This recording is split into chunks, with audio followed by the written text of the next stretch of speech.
Welcome to Sleep Savvy YouTube channel. Mind control. What if your thoughts, your opinions, even your memories could be rewritten right now without you even knowing it? Someone could be bending your mind to their will. No force, no overt manipulation, just quiet, calculated influence. Sounds like science fiction, doesn't it? But it's not. It's real, and it happens far more often than you think. Consider the Stanford prison experiment, one of the most infamous psychological studies ever conducted. In 1971, researchers at Stanford University recruited 24 ordinary students. They were divided into two groups, guards and prisoners. No one was coerced. No one was brainwashed. It was just an experiment, a simulation. Yet within days, everything changed. The guards, regular students, became authoritarian, even cruel. They humiliated the prisoners, forced them into stress positions, and denied them basic necessities. And the prisoners?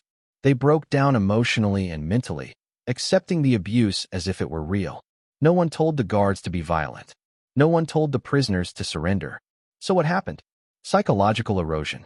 The slow, insidious breakdown of personal identity under the right conditions. The first step? Isolation. Remove people from their normal environment, and their reality begins to collapse. Their world shrinks. It narrows to whatever they're told. The prisoners weren't physically trapped, but mentally, they were.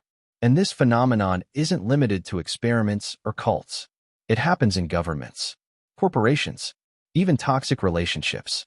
Control thrives where people stop questioning. The human brain craves patterns, repetition, familiarity. Hear something often enough, and it feels true, even if it's not. That's how propaganda works. That's how conspiracy theories spread. That's why people cling to beliefs that hurt them. And then comes the most powerful tool of all, fear. When people are afraid, they look for safety. And the easiest way to control someone? Offer them certainty. Authoritarian leaders create enemies. Cults predict doom. Manipulative partners isolate and divide. The goal is always the same. Keep you scared. Keep you dependent.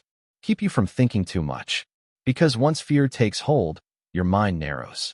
You stop questioning. And when that happens, control is complete. This is what makes mind control so dangerous. It doesn't force you to change. It makes you want to. And by the time you realize what's happened, if you ever do, it's already too late. The power of playing dumb. They say, never underestimate the power of a fool. But what if the fool isn't a fool at all? What if playing dumb is a strategy, a weapon, a mask worn not out of ignorance, but intent? Because when used right, pretending to be clueless isn't weakness. It's control, a psychological sleight of hand that's been used for centuries. By politicians, by criminals, by manipulators hiding in plain sight. Take the iconic Detective Columbo. Messy coat, awkward pauses, constant confusion. He looked like he didn't have a clue. And every suspect let their guard down, right before he caught them in their lies. That's the genius of it. When you look harmless, people expose themselves. They over-explain. They underestimate you. And that's when you strike. So how does this mind game actually work? Step 1. The illusion of harmlessness. If you seem confused, you're not seen as a threat.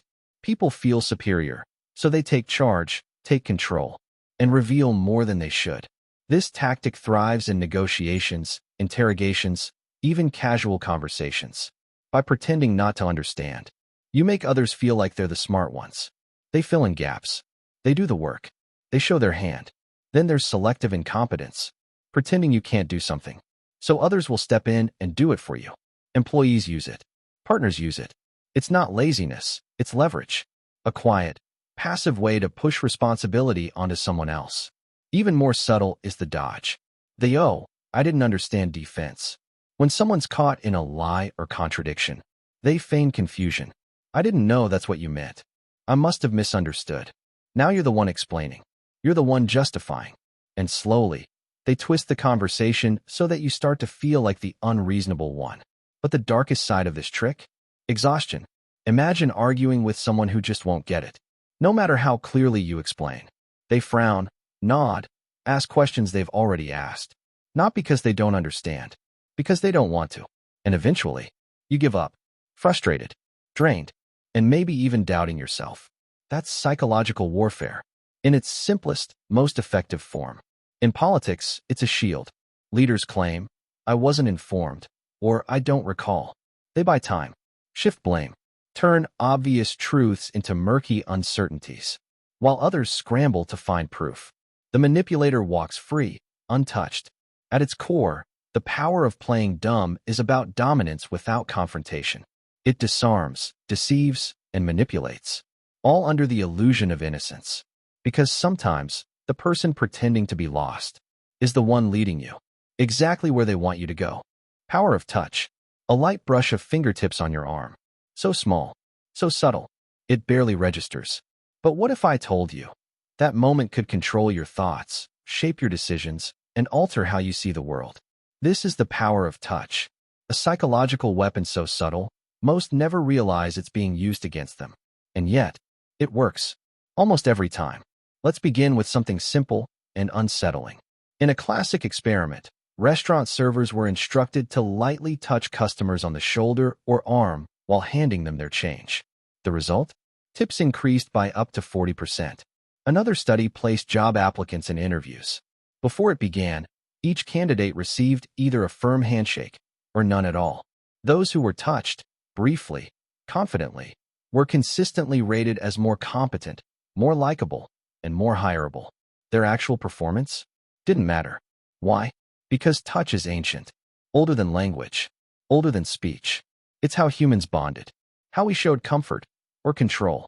It was our first language, and it still speaks volumes. Touch bypasses logic. It speaks directly to the primal brain, triggering feelings of warmth, trust, even submission. You may not notice, but your subconscious does. It reacts immediately. Doctors who touch their patients while delivering diagnoses, patients are more likely to believe them and follow their advice. Politicians shaking hands endlessly, salespeople making gentle contact. It's not just courtesy, it's strategy. But here's where it gets darker. It works even when you don't want it to. Studies have shown that even unwanted, non-aggressive touch can reduce your resistance to persuasion. Con artists use it. Cult leaders use it. Manipulative partners use it. A hand on your shoulder while they speak. A casual brush on the arm. And suddenly, you feel connected, maybe even safe. Even interrogators, trained professionals, know that a light, well-timed touch can make you open up, reveal more, comply faster. It's used in power games, too. Ever seen a CEO or politician place a hand on someone's back as they walk through a door? It looks friendly, but it's dominance. They are literally guiding the other person, showing who's in control. And more often than not, the one being touched accepts it without question. And here's the most disturbing truth. Knowing all of this doesn't protect you. Your brain is hardwired to respond. Even now, even after everything you've heard, the next time someone touches your arm, you'll still feel that warmth, that trust, that subtle sense of connection. You might question it later, but in the moment, your defenses are already down. So ask yourself, the next hand on your shoulder, was it affection?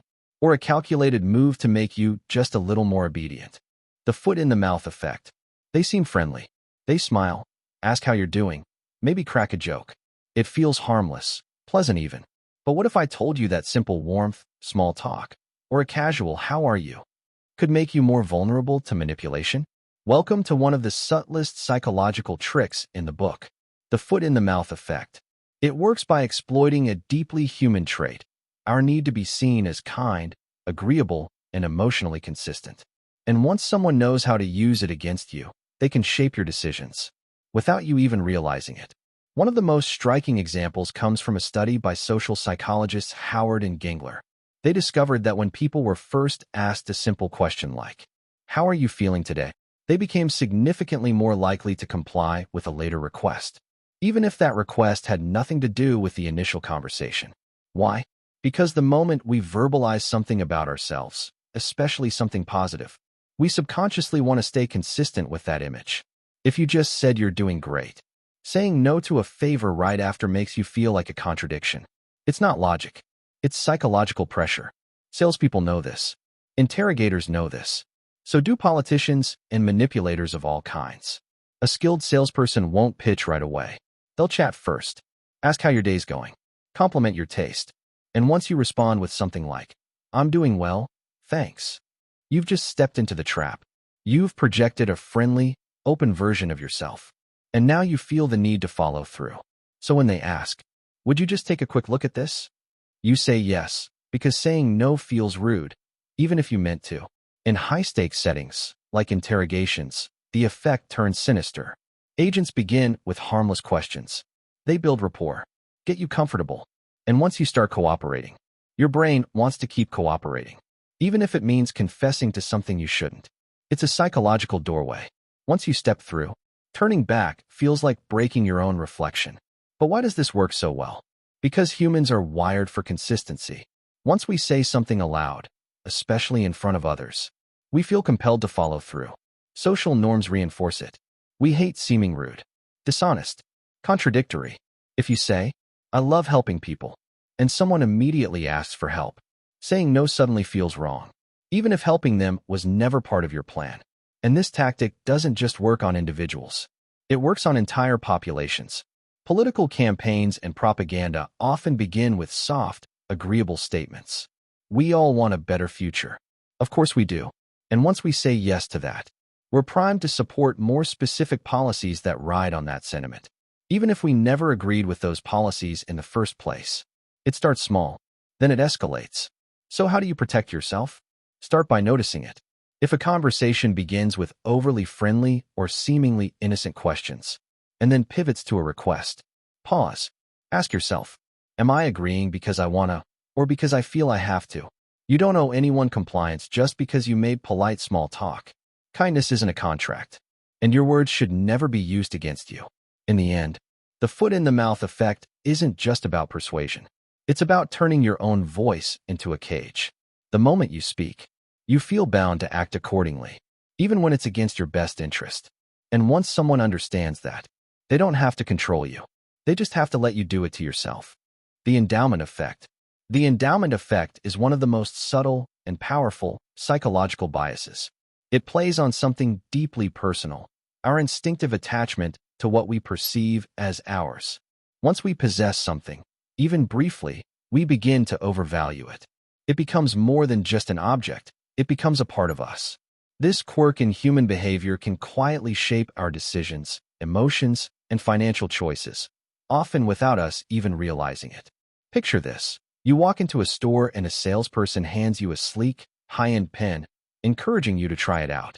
As you hold it, feel its weight, and jot down a few lines, it begins to feel like yours. Then comes the price. Suddenly, it doesn't seem so outrageous. You weren't planning to buy a pen, but now it feels like letting it go would be a loss. That's the endowment effect in action. Even brief contact, touching, trying, testing, tricks your brain into a sense of ownership. And once you feel like you own something, parting with it feels like losing a piece of yourself. But the effect doesn't stop at physical items.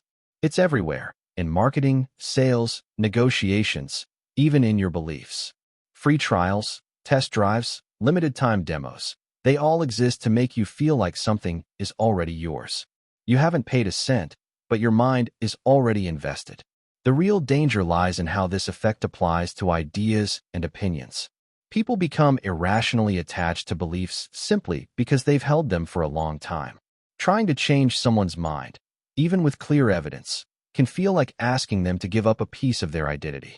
It shows up in relationships too.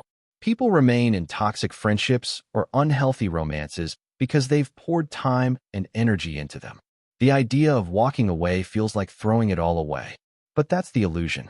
It's the same mental trick that convinces you an old, broken phone in your drawer still holds value. Worse still, this effect is a favorite tool of cults, con artists, and manipulative leaders. They create a false sense of ownership over your choices, your place in a group, even your pain. And once you feel like you own those things, leaving becomes unthinkable. The deeper your emotional investment, the harder it is to see the illusion. And here's the most unsettling part. The endowment effect still works even when you're aware of it. Just knowing about it doesn't protect you. Your brain still clings to what feels like it belongs to you. The only way to fight it is to catch yourself in the act, to recognize when you're valuing something more just because it's yours. Because sometimes what feels precious is just a well-crafted illusion. Mind control doesn't always wear a sinister mask. Sometimes it just looks like a free pen. Gaslighting. What happens when someone keeps telling you you're insane? At first, you reject it. You know who you are. You trust your own mind. But over time, something starts to shift. Maybe you are a difficult person. Maybe you do overreact. Maybe you're not as rational as you thought. And if enough doubt creeps in, you might begin to believe the one thing you never imagined. Maybe they're right. This is gaslighting, a psychological weapon designed to make you question your perception of reality. It's not just lying. It's the erasure of truth itself, replaced with a version more convenient for the manipulator. And the worst part? By the time you realize what's happening, if you ever do, you're already trapped. The term comes from the 1944 film Gaslight, where a husband slowly convinces his wife that she's going insane. He dims the lights in their home, then denies that anything has changed when she notices. The goal? To make her doubt herself so completely that she becomes dependent on him. But this isn't just a movie trope. It's a real-world manipulation tactic, used in toxic relationships, cults, politics, and even corporations. Gaslighting works by destabilizing your sense of reality. It begins subtly. The manipulator denies things they've said or done, even when there's proof. I never said that. You're imagining things. You always twist what I say. At first, you argue back. But hearing the same denials over and over chips away at your confidence. Then, they target your ability to think clearly. You're always so dramatic. You overanalyze everything. You can't just let things go. Soon, you start doubting your own judgment, wondering if maybe you are the problem. Then comes the emotional manipulation. Your reactions are dismissed. Why are you so sensitive? You're blowing this out of proportion. The goal is to make you question your right to feel the way you do. Eventually, you start second-guessing your emotions, apologizing when you shouldn't. Then comes isolation. Gaslighters don't want you hearing other perspectives. They tell you your friends are making you paranoid, that your family doesn't understand you. Bit by bit, they become the sole authority on what's real. By this point, they don't need to manipulate you anymore, because you do it for them. You silence your own doubts before they can even surface. You accept their version of events, not because you agree, but because you no longer trust yourself to disagree. Gaslighting is terrifying because it doesn't just manipulate your thoughts, it rewrites your identity. It makes you abandon yourself, handing over control without even realizing it. And when you finally see the truth, if you ever do, escaping feels impossible. Because how do you fight back when you don't even know what's real anymore? Brainwashing. It's startling how many people are so deeply brainwashed, they seem completely detached from reality. They believe the unbelievable, defend the indefensible, and reject even the most obvious truths. But how does someone get to that point? What exactly is brainwashing? And how does such a radical transformation take place? Brainwashing isn't just science fiction. It's one of the most powerful and effective forms of psychological manipulation in history. And the terrifying truth? No one is completely immune. Take one of the most chilling real-world examples, the Jonestown Massacre of 1978. Over 900 people, including children, died after drinking cyanide-laced punch under the command of cult leader Jim Jones. These weren't people who suddenly decided to follow a madman. They were gradually conditioned until their critical thinking had been completely overridden. They believed they were making their own choices. That's the true danger of brainwashing. It doesn't force you to change. It makes you want to. So how does it actually happen? The process follows a disturbing but effective pattern. Isolation, destabilization, indoctrination, reinforcement. 1. Isolation. When you control the information someone receives, you control their perception of reality. Jim Jones moved his followers to a remote jungle in Guyana, cutting them off from outside influences. In everyday life, this can happen through media bubbles, radicalized online communities, or even toxic relationships where only one narrative is constantly reinforced. The more someone's worldview is shaped by a single source, the less they question it. 2. Destabilization. This step involves breaking down a person's mental defenses through fear, confusion, and exhaustion. Cults use long, disorienting sermons, emotional breakdowns, and unpredictable punishments. Governments may employ endless crisis narratives to make the world feel chaotic and unmanageable without their guidance. As mental fatigue sets in, people become more reliant on the manipulator to make sense of things. 3. Indoctrination.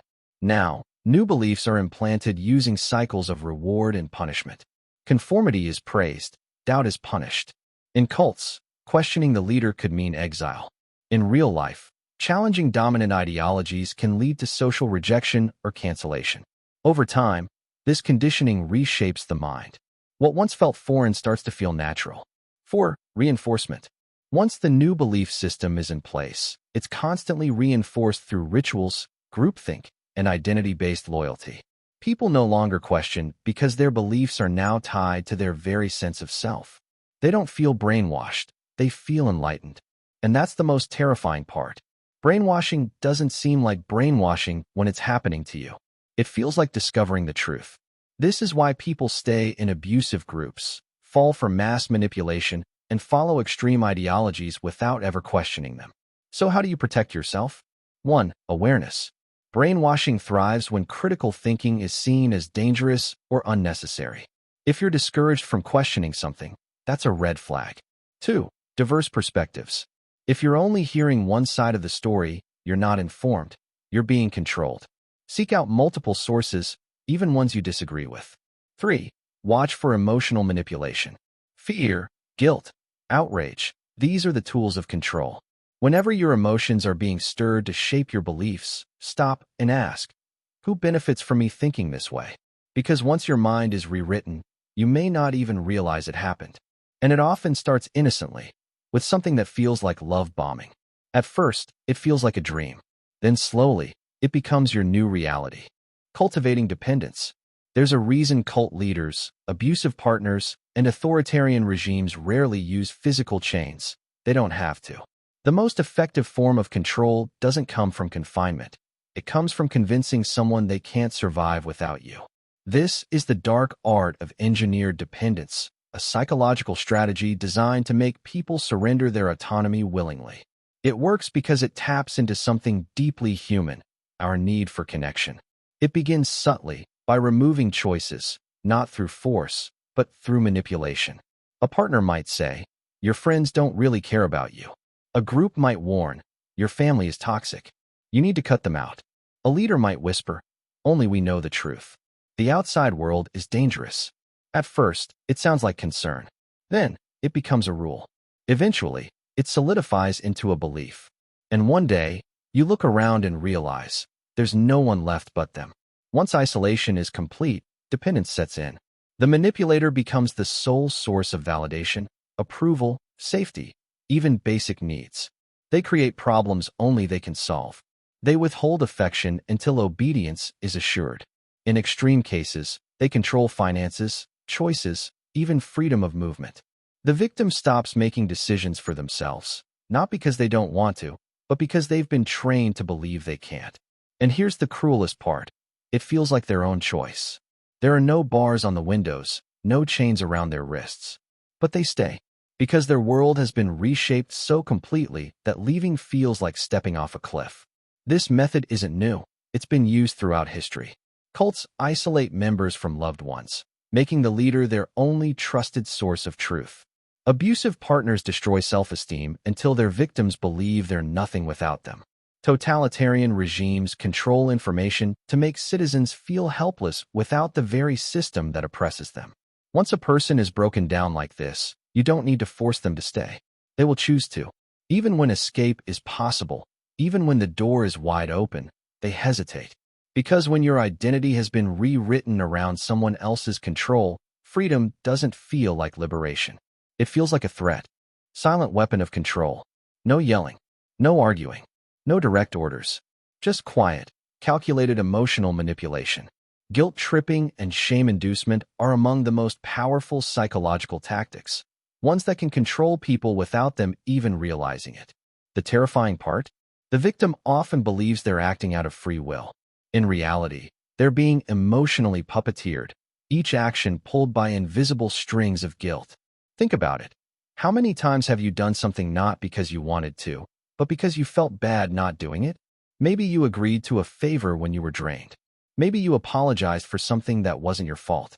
Maybe you stayed in a toxic relationship because leaving made you feel like a bad person. That's guilt tripping in action, and it works. How it works? The manipulator starts by planting a seed of guilt, subtly distorting the narrative to make the victim feel responsible for their pain. After everything I've done for you, this is how you treat me? I guess I just don't matter to you anymore. I sacrificed so much for this relationship, and you're just walking away? They never have to say what they want. The guilt does the work for them. But guilt alone isn't always enough. That's when shame steps in. The power of shame. Guilt says, I did something wrong. Shame says, I am something wrong. It's the difference between, you forgot my birthday, and you're a terrible friend. Or, you made a mistake at work, versus, you're completely incompetent. When shame takes root, people stop fighting back. They don't just feel guilty, they feel broken. And that's the ultimate form of control.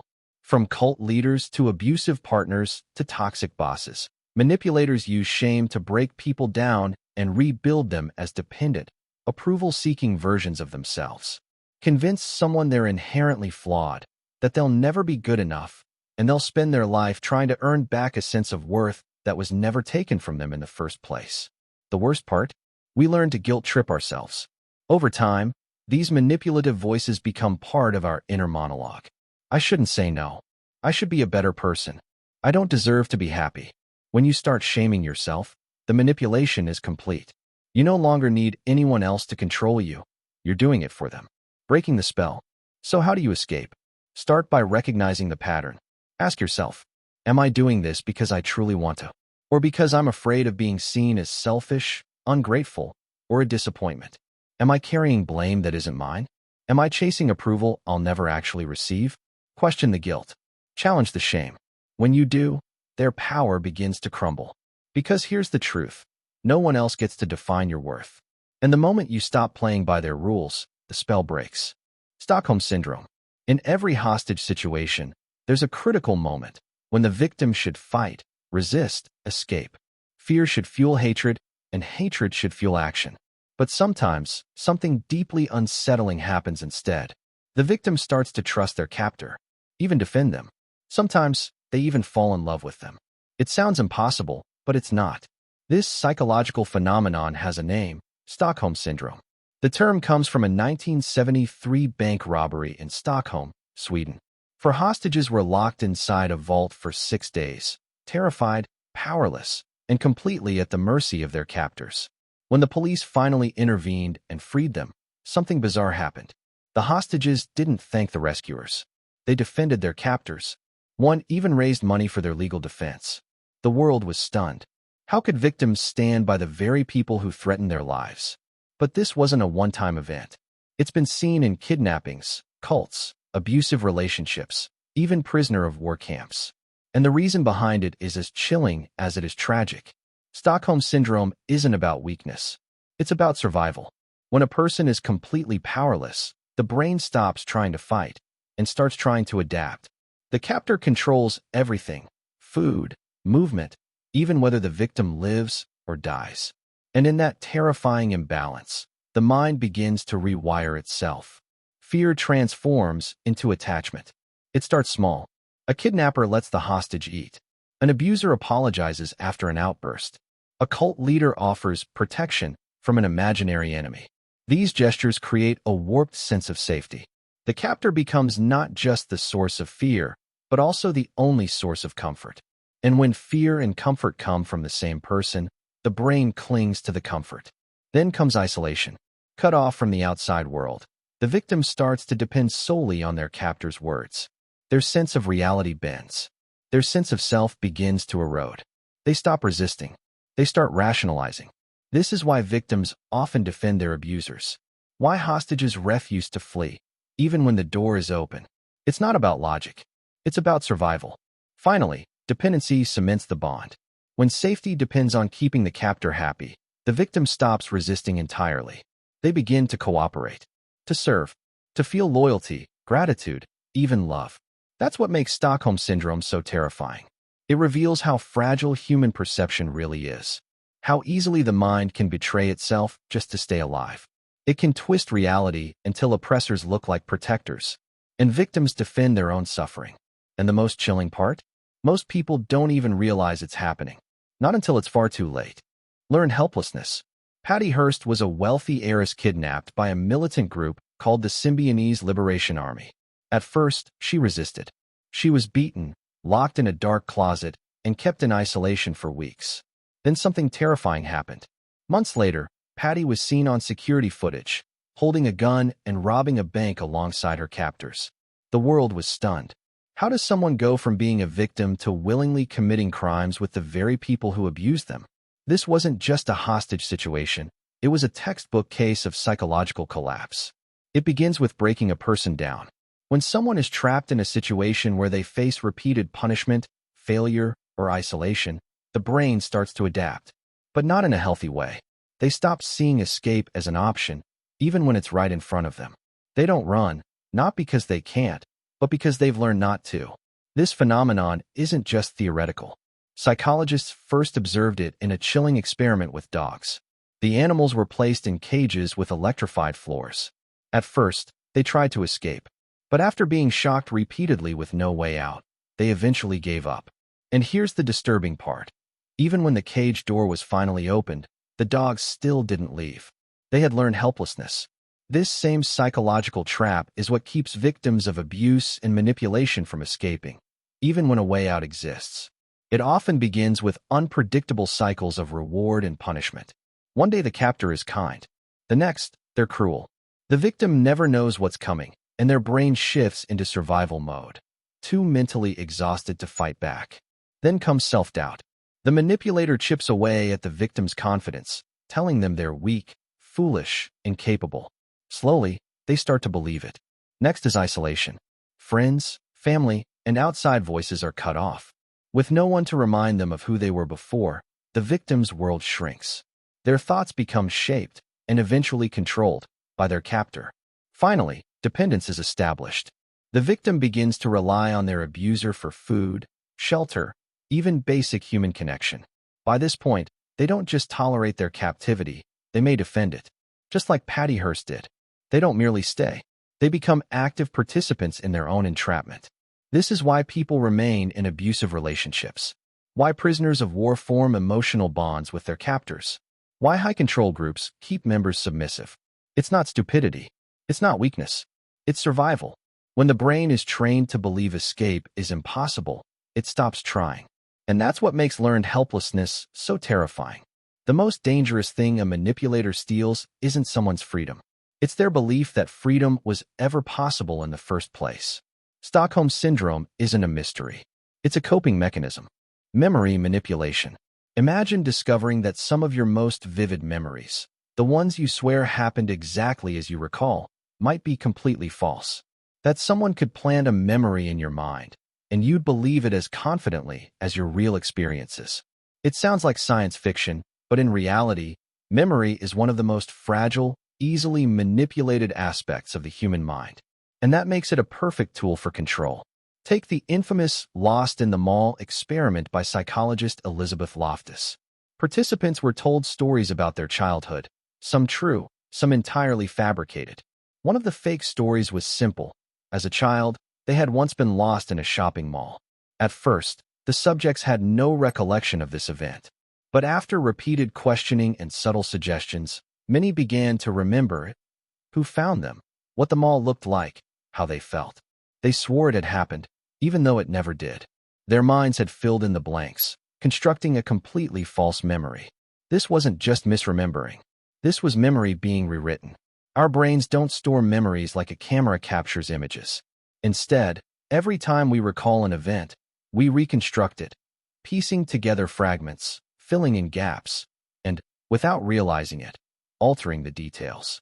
Here's the terrifying part. The more often you remember something, the less accurate it becomes. With the right influence, someone can alter your past. They can change how you remember events, reshape your emotions, even convince you of things that never happened. One of the easiest ways to manipulate memory is through suggestion. A simple phrase like, "Are you sure that's what happened?" or "I remember it differently," introduces doubt. Your brain, craving consistency, starts adjusting the memory to match the new version of events. Over time, the false memory becomes your truth. Then comes reinforcement. If multiple people confirm the false memory, whether they're lying or just misremembering, it becomes reality. Social agreement is one of the most powerful forces in shaping memory because the brain often values collective certainty over personal doubt. If everyone else remembers it that way, maybe you're the one who's wrong. And this isn't just a harmless quirk of the mind. History is filled with disturbing examples of memory manipulation. False confessions in criminal cases, where police reconstruct events until suspects believe their own guilt. In abusive relationships, manipulative partners rewrite history, convincing victims they were at fault for things that never happened. Governments and propaganda machines reshape historical narratives, altering public perception to serve their own agendas. Memory is the foundation of identity. It shapes who we are, what we believe, and how we see the world. But what happens when someone else takes control of it? If your past can be rewritten, then so can your future. And by the time you realize your mind has been altered, if you ever do, it might already be too late. Because fear is the oldest form of control, and it overrides logic every time. Emotional blackmail. There's a psychological tactic so powerful it can make people betray their values, stay in toxic relationships, and feel utterly trapped in their own lives. It's not hypnosis. It's not even mind control. It's something more insidious. And the scariest part? Most people don't realize it's happening to them. Imagine this. A mother says, "If you move away, I don't know how I'll survive." A partner insists, "If you really loved me, you wouldn't question me." A friend claims, "After everything I've done for you, you owe me." These aren't just guilt trips. They're calculated methods of control. This is emotional blackmail, a form of psychological manipulation where someone uses your emotions, your fears, your guilt, and your sense of obligation to bend you to their will. They don't ask. They don't force. Instead, they twist your emotions until saying no feels cruel, selfish, or even dangerous. And before you realize it, you're doing things you never wanted to do, simply because the alternative feels unbearable. And it's not just individuals who use this tactic. Entire groups and systems have been built on emotional blackmail. Take organized crime. Mafia bosses, for example, don't just rely on threats of violence. They play on loyalty, family ties, and unspoken debts. A favor is offered, an act of generosity extended. But there's a catch. Repaying that favor isn't optional. Refusal isn't just seen as rejection, it's betrayal. Walking away doesn't just seem risky, it feels morally wrong. That's how deep emotional blackmail can run. But you don't need a mob boss to experience it. It happens everywhere. In relationships, where one partner threatens to leave to get their way. In families, where one person controls others through tantrums or the silent treatment. In workplaces, where setting healthy boundaries is met with guilt-tripping or subtle punishment. And it always follows a pattern. The demand, subtle or direct, they want something. But instead of asking, they set a trap. The emotional trigger. They guilt you, scare you, or make you feel deeply obligated. Maybe they act hurt. Maybe they rage. Maybe they shut down completely. The escape clause. They offer a way to fix it. Do what I say, and everything will be fine. Just like that, you're caught. Not because you can't say no, but because saying no feels like you'll destroy the relationship, hurt someone you love, or cause chaos you can't handle. So how do you break free? It starts with awareness. If someone makes you feel like your own emotions are being turned against you, step back. If setting a boundary leads to guilt-tripping, threats, or emotional punishment, you are being manipulated. The key to escape isn't arguing or explaining. It's refusing to play the game. And here's the chilling truth. Emotional blackmailers aren't after love, fairness, or respect. They want control. And the moment they realize they can't control you anymore, they'll either escalate or move on to their next target. Because that's the real game. Exploiting your insecurities until you mistake manipulation for love. Fear-mongering. Fear crushes independent thought. It turns people into obedient followers. When someone is afraid, they stop analyzing. They stop questioning. All they want is to feel safe. That's what makes fear-mongering and the intentional triggering of anxiety one of the most dangerous psychological tactics ever used. History is full of examples where fear was weaponized to control entire populations. One of the most infamous? The Salem witch trials of the late 1600s. A wave of paranoia swept through the town. People believed witches lived among them, hidden in plain sight. The fear was so overpowering that neighbors turned on each other. Accusations spread like wildfire. Logic vanished. Some confessed to crimes they never committed, just to avoid execution. Others, who stood their ground, were sentenced to death anyway. Fear didn't just manipulate them. it led them to destroy each other. And you don't need a witch hunt for this to happen. This psychological trick works everywhere. A manipulative boss keeps employees terrified of losing their jobs, so they stay silent. An abusive partner convinces someone the outside world is too dangerous to face alone, so they never leave. Politicians and media outlets constantly broadcast fear, disasters on the horizon, enemies at the gates, threats to your way of life. And then they offer a single savior, a person, a system, an ideology, as the only protection. The more afraid you are, the more control they have. Why? Because fear hijacks the brain. When you're anxious, your amygdala, the part that processes threats, switches into survival mode. Logical thinking shuts down. You become laser-focused on escaping danger. In that vulnerable state, anyone offering a way out, a leader, a product, a belief system, becomes your lifeline. That's why fear-based marketing works so well. Ads don't just sell products, they sell safety. Without this cream, you'll age faster. Without this insurance, you'll be ruined. Without this security system, you won't be safe in your own home. The fear is planted, and the solution is immediately offered. The most disturbing part? Fear-driven manipulation doesn't feel like manipulation. It doesn't come with flashing red lights. It feels like concern, like wise preparation, like someone trying to help. But if someone is always feeding your fears, keeping you anxious, and offering themselves as the only way out, stop. Step back. Ask why. Because the moment fear stops being a warning and starts being a leash, someone else is holding the other end. That's emotional blackmail. The silent saboteur. Triangulation is so subtle it can unravel even the most confident person, leaving them anxious, insecure, and questioning everything, from their self-worth to their relationships, even their grip on reality. And the worst part? Most people don't even realize it's happening. This tactic, often paired with jealousy induction, is one of the most effective tools of manipulation commonly found in toxic relationships, dysfunctional workplaces, and even politics. At its core, triangulation is the act of introducing a third person, real or imaginary, into a dynamic to create tension, insecurity, or competition. It's a classic strategy in manipulative relationships. A controlling partner might casually mention how attractive or successful someone else is, or compare their partner to an ex, subtly implying they don't measure up. Sometimes, they'll even fabricate interest from others just to provoke jealousy. It rarely feels like outright manipulation. It might seem like just a harmless comment, a passing story, or an innocent observation. But over time, these remarks take a toll. The target begins to compete for validation. They start feeling replaceable. They work harder to prove their worth. Instead of evaluating whether the relationship is healthy, they obsess over how to be good enough. Then comes jealousy induction, the next level of control. Here, the manipulator doesn't just mention someone else. They actively incite insecurity. They flirt in front of their partner. They overpraise others.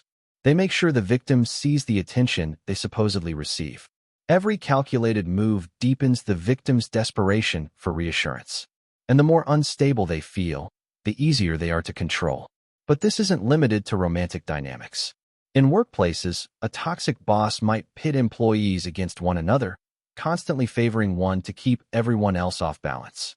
In families, a parent might compare siblings, fostering rivalry instead of connection. In politics, leaders divide the public into factions, turning them against each other to maintain control. Why does it work so well? Because humans are wired for connection and validation. When someone we care about introduces competition, our brains go into survival mode. We crave reassurance. We want to be chosen.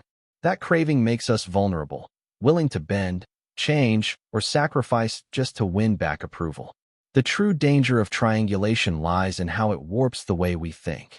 It shifts the internal question from, is this relationship good for me, to what can I do to be good enough for this relationship? It breeds paranoia, self-doubt, and emotional dependence, all while making the manipulator seem powerful, desirable, and in control. So how do you stop it? Recognize the pattern. If someone consistently makes you feel like you're in a competition you never signed up for, ask yourself, who benefits from this dynamic? Refuse to play the game. When you stop reacting, the manipulator loses power. Reclaim your self-worth. The stronger your sense of value, the harder it is for anyone to manipulate you through comparison or jealousy. In the end, triangulation is a game of control, crafted to keep people unstable and chasing approval. But once you see it clearly, you don't have to play. And the moment you stop playing, the game is over. Playing on insecurities. Everyone has insecurities, quiet whispers of doubt that creep into the back of your mind. Am I good enough? Do they really like me? What if I fail? Now, imagine someone knowing exactly what those insecurities are and using them to control you. This is one of the darkest psychological tricks, weaponizing insecurity to manipulate behavior. And it happens everywhere, in relationships, at work, in politics, even in the ads you scroll past every day. Take Bernie Madoff's Ponzi scheme, for example. He didn't just steal billions. He exploited people's deepest fears. He preyed on wealthy investors terrified of missing out. He made them feel special, chosen, like they were part of an exclusive club. And once they were hooked, he used their greed, their self-doubt, and their desire for status against them. Even as the red flags piled up, people kept giving him money. That's how this manipulation works. It starts by identifying someone's deepest fears or desires, and then twisting them. A romantic partner subtly makes you feel unattractive, so you crave their validation. A boss hints that you're replaceable, so you overwork yourself trying to prove your worth. A friend constantly brings up your past failures just to keep you feeling small. The goal? To make you dependent on their reassurance, their approval, their protection. And here's why it works so well. Insecurity clouds judgment. When you start to feel like you're not enough, you second-guess yourself. You become more willing to earn validation, even if it costs your self-worth. And the worst part? They control the supply of that validation. They can give it, take it away, and make you work harder just to earn it back. Social media is a breeding ground for this kind of manipulation. Algorithms feed off insecurity, bombarding you with ads that make you feel unattractive, unsuccessful, or behind in life. Influencers curate lives designed to make yours feel dull in comparison.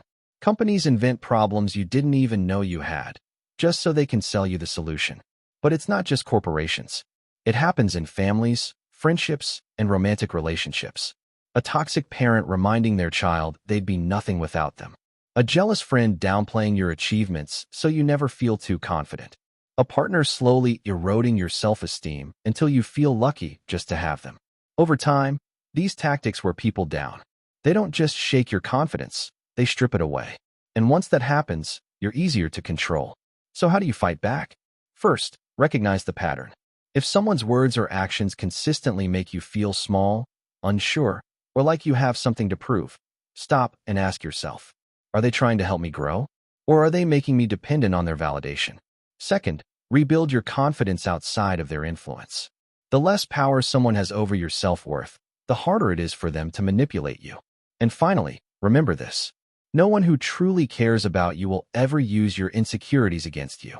Because the most dangerous thing about this trick isn't just that people fall for it. It's that most don't even realize it's happening until it's too late. Hoovering. Hoovering is a deceptive form of psychological manipulation that doesn't use anger or threats to drive you away. Instead, it draws you back in just when you think you're about to break free.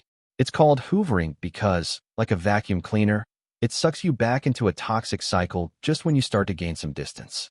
This tactic is often used by narcissists, emotional abusers, and manipulators who can't stand losing control. It preys on the hope that things will finally be different this time. A classic example is Charles Manson and his cult followers. When members of his family tried to leave, Manson didn't always resort to threats. Instead, he used affection, validation, and a false sense of belonging to lure them back in. He made them feel special and irreplaceable, convincing them the outside world would never understand them the way he did. The goal was never just to bring them back. It was to make them surrender control willingly, all over again. Hoovering works through various tactics, not just one. The love bomb hoover. The manipulator floods you with affection, claiming they've changed, remembering your favorite songs, sending nostalgic messages, and reminding you of the good times. They become the person you always wished they were, but only long enough to reel you back in. The pity hoover. If love doesn't work, guilt is the next weapon. The manipulator claims they're struggling. Maybe they're depressed, sick, or going through a crisis. and tries to make you feel responsible for their suffering. They don't ask you to return outright, but they'll make you feel like a bad person if you don't. The anger hoover. If guilt fails, they lash out. They blame you, call you heartless, and might even post about how much happier they are without you, trying to provoke jealousy. But the goal is not to move on. It's to provoke any reaction, to keep you emotionally hooked. Here's why it works. The brain craves closure. Every moment of kindness makes you forget the cruelty. Every moment of cruelty makes you crave the kindness again. It's a pattern, a push and pull designed to keep you from ever fully letting go. So, how do you protect yourself? Recognize hoovering for what it is, a manipulation tactic, not a genuine attempt to reconnect. The moment you see it for what it is, it loses its power. Block contact, cut ties completely, and don't engage, not even to explain. Hoovering only works when there's a response. Without one, the manipulator loses their grip. Walking away is hard, but staying in the cycle is far more dangerous. And the only way to win? Don't play the game. Public shaming. Public shaming has long been a powerful tool of control, capable of stripping a person of their dignity, isolating them from their community, and turning them into a cautionary tale. Whether it's a medieval village gathering to mock a criminal in the stocks or a social media mob tearing apart someone's reputation, the psychology behind it remains the same. Public shaming isn't just about punishment. It's about breaking someone down so thoroughly that they internalize their own destruction. One of the most infamous examples of public shaming occurred during the Salem witch trials in 1692. Innocent people, mostly women, were dragged into the public eye, accused of being witches, and forced to confess under extreme pressure. The accusations weren't based on evidence, but on fear, hysteria, and the overwhelming power of public condemnation. Once someone became a target, their fate was sealed, for when a crowd forms, reason often disappears. But why does public humiliation work so effectively? The answer lies in one of our most primal human fears, social rejection. Humans are wired for connection. We survive in groups. Being cast out means danger.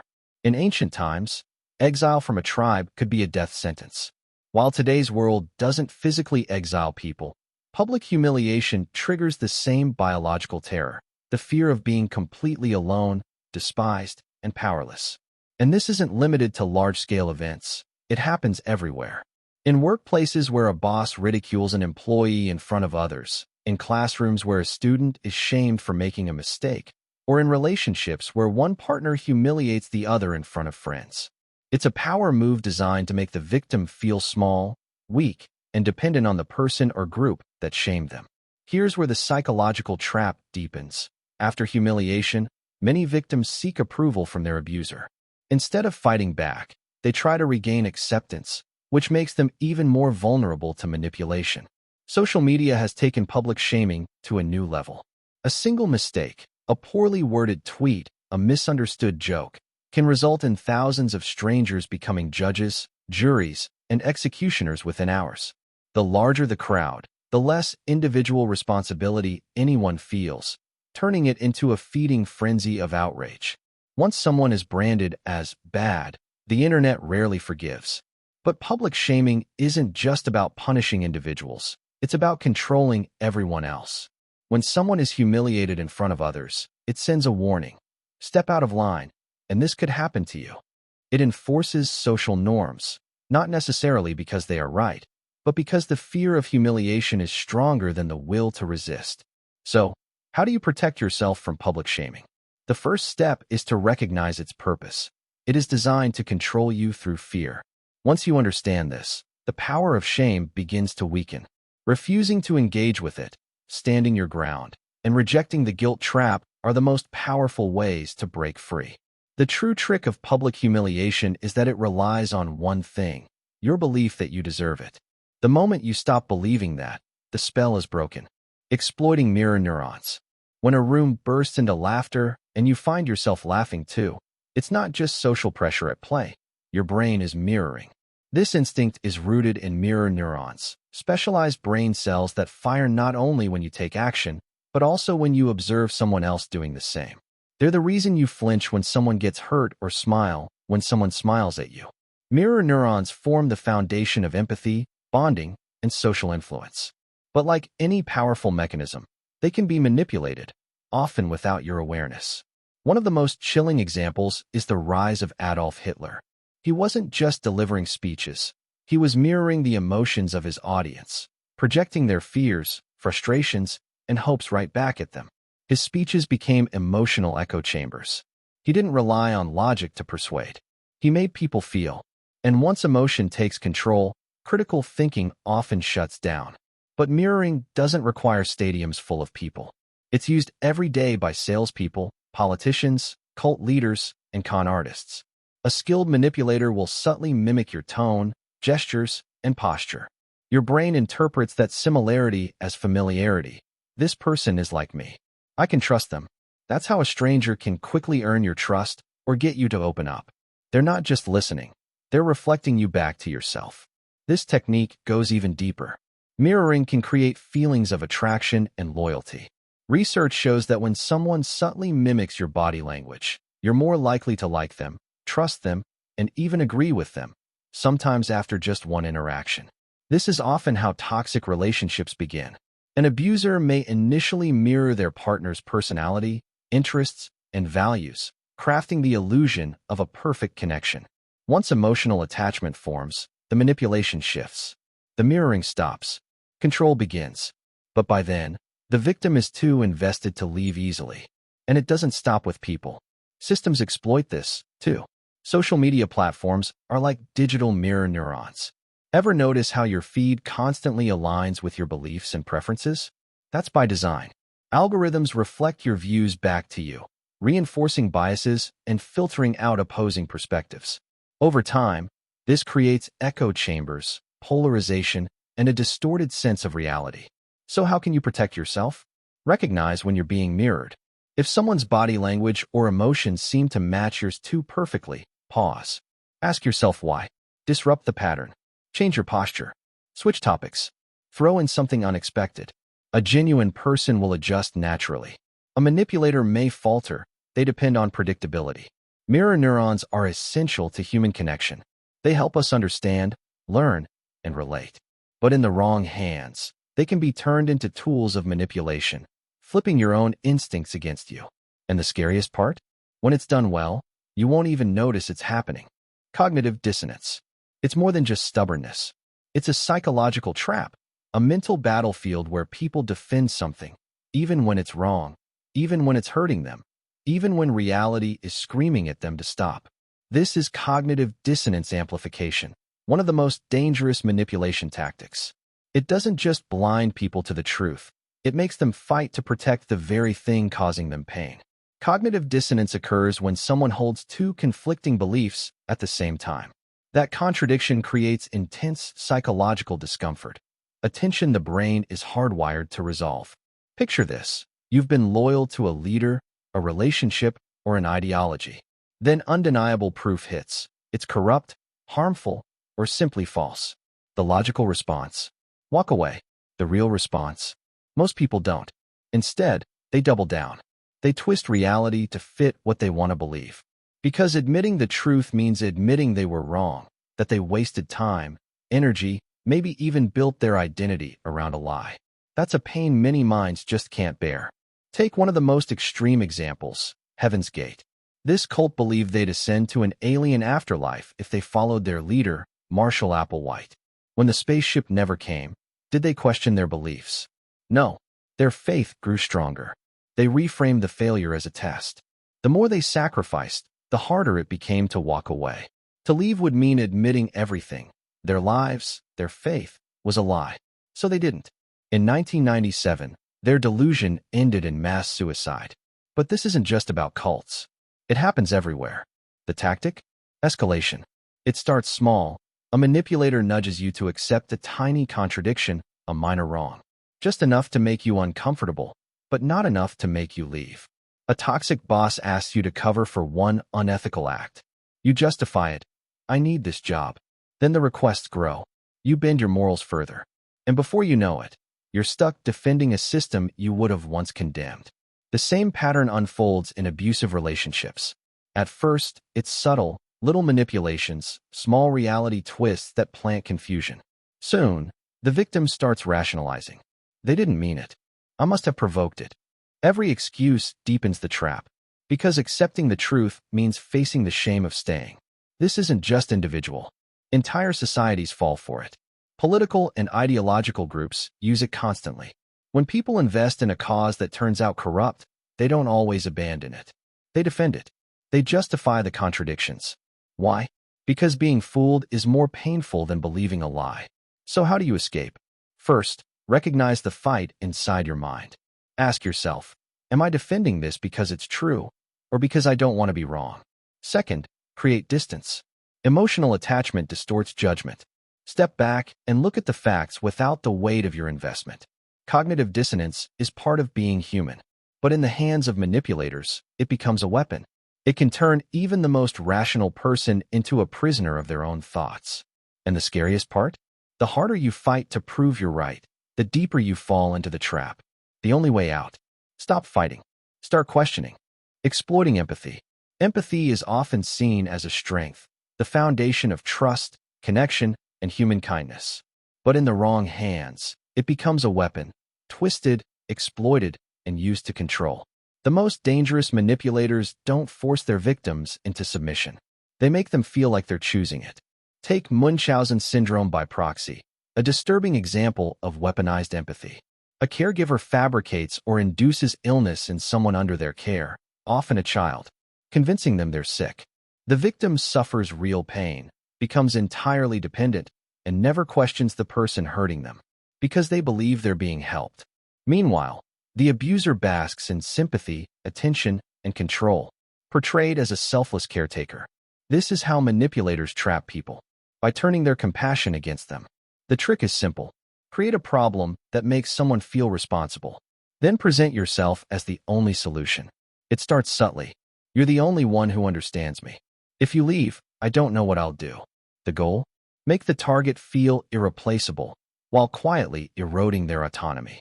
And when someone resists, compassion fatigue kicks in. The manipulator ramps up emotional demands, overwhelming their victim until they break down from exhaustion. Eventually, giving in feels easier than fighting back. This technique is everywhere. Cults convince followers to abandon their lives for a greater purpose, framing doubt as selfishness. Toxic relationships trap one partner in endless cycles of pity and guilt. Scammers pose as victims, sending desperate messages designed to make you feel like their only hope. The scariest part?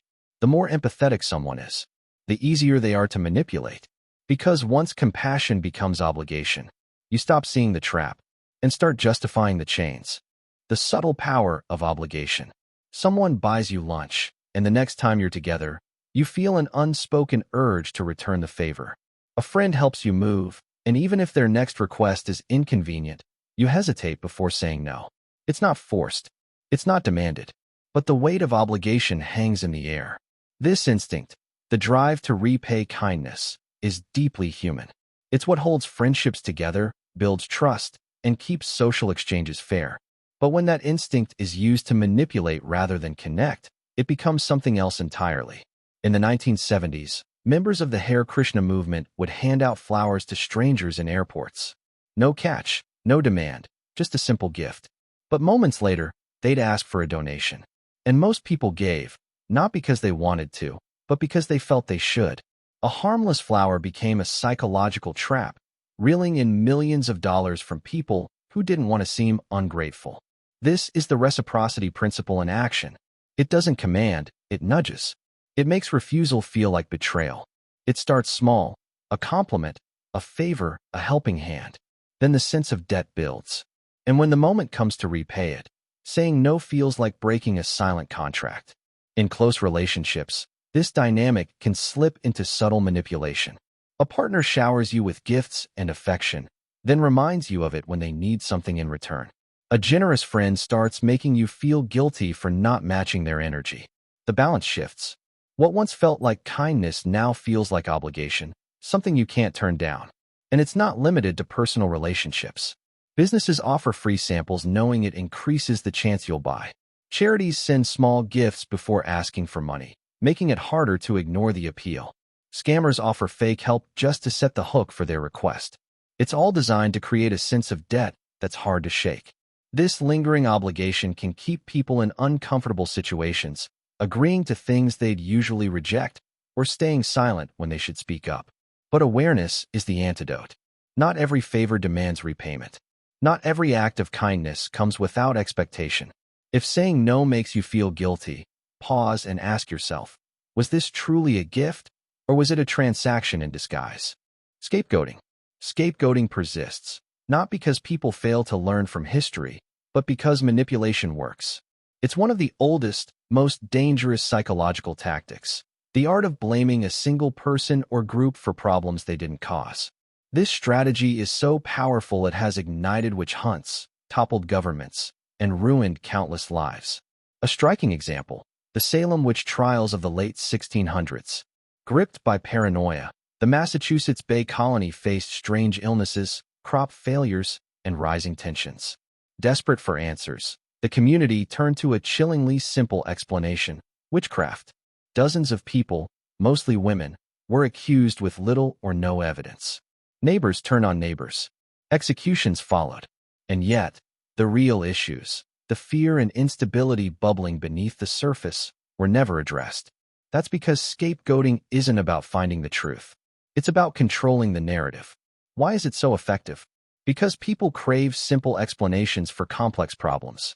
Whether in a family, a workplace, or a nation, it's far easier to believe there's a single villain than to accept that problems may be messy, multifaceted, and uncomfortable.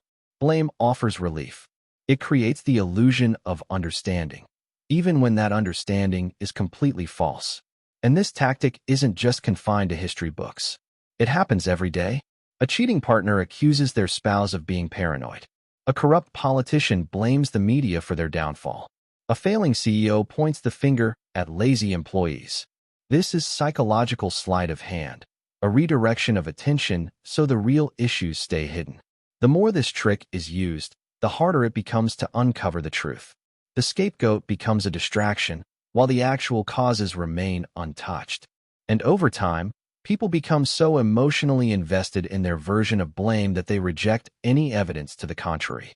This is how entire groups have been persecuted, not because of what they did, but because someone needed a villain. So how do we avoid falling into this trap? Start by looking beyond the obvious. If a problem is being reduced to a single enemy, ask, who benefits from this? What's being ignored while all attention is focused on the scapegoat? And most importantly, are you being manipulated into accepting a comforting lie over a difficult truth? Because the most effective form of control isn't force, it's fear. And when that fear is given a face, a name, a scapegoat, it becomes the perfect weapon. Groupthink induction. Groupthink isn't about manipulating one person. It's about shaping the behavior of entire groups until questioning the consensus feels unthinkable. It doesn't demand agreement. It creates an atmosphere where disagreement feels like betrayal. In this environment, critical thinking erodes. Even when the decisions being made are clearly flawed, no one speaks up. Picture a high-stakes corporate meeting. A company is preparing to launch a product doomed to fail. Market research shows customers aren't interested. Engineers flag serious technical issues. Executives harbor private doubts. But in the meeting room, there's unanimous support. Not because no one sees the problems, but because no one wants to be the outlier. This is groupthink, a psychological phenomenon where the desire for unity overrides logic, skepticism, and even self-preservation. Within groups, people naturally prioritize harmony. Dissent feels uncomfortable. Doubt turns you into an outsider. And once the dominant voices set the tone, everyone else tends to fall in line, often without realizing it. It usually starts subtly. An authority figure shares a strong opinion, and others instinctively align. The group may prize agreement so highly that disagreement is treated like a personal attack. Over time, the urge to conform outweighs the need to be correct. People suppress concerns, rationalize bad decisions, and convince themselves that if everyone agrees, it must be right. The consequences can be catastrophic. History is filled with disasters born from groupthink: botched military campaigns, financial meltdowns, political crises. In hindsight, the warning signs were obvious. But in the moment, no one spoke up. And that's the most dangerous part. Inside the groupthink bubble, people don't feel manipulated. They believe they're thinking for themselves. when in reality, they're just mirroring the voices around them, mistaking conformity for conviction. The seeds of self-doubt. Sometimes, all it takes is a whisper, a quiet voice in the back of your mind that makes you question everything you thought you knew about yourself. The most insidious form of control doesn't come through force or threats. It begins with a single, subtle thought. What if I'm not good enough? That's the art of sowing self-doubt.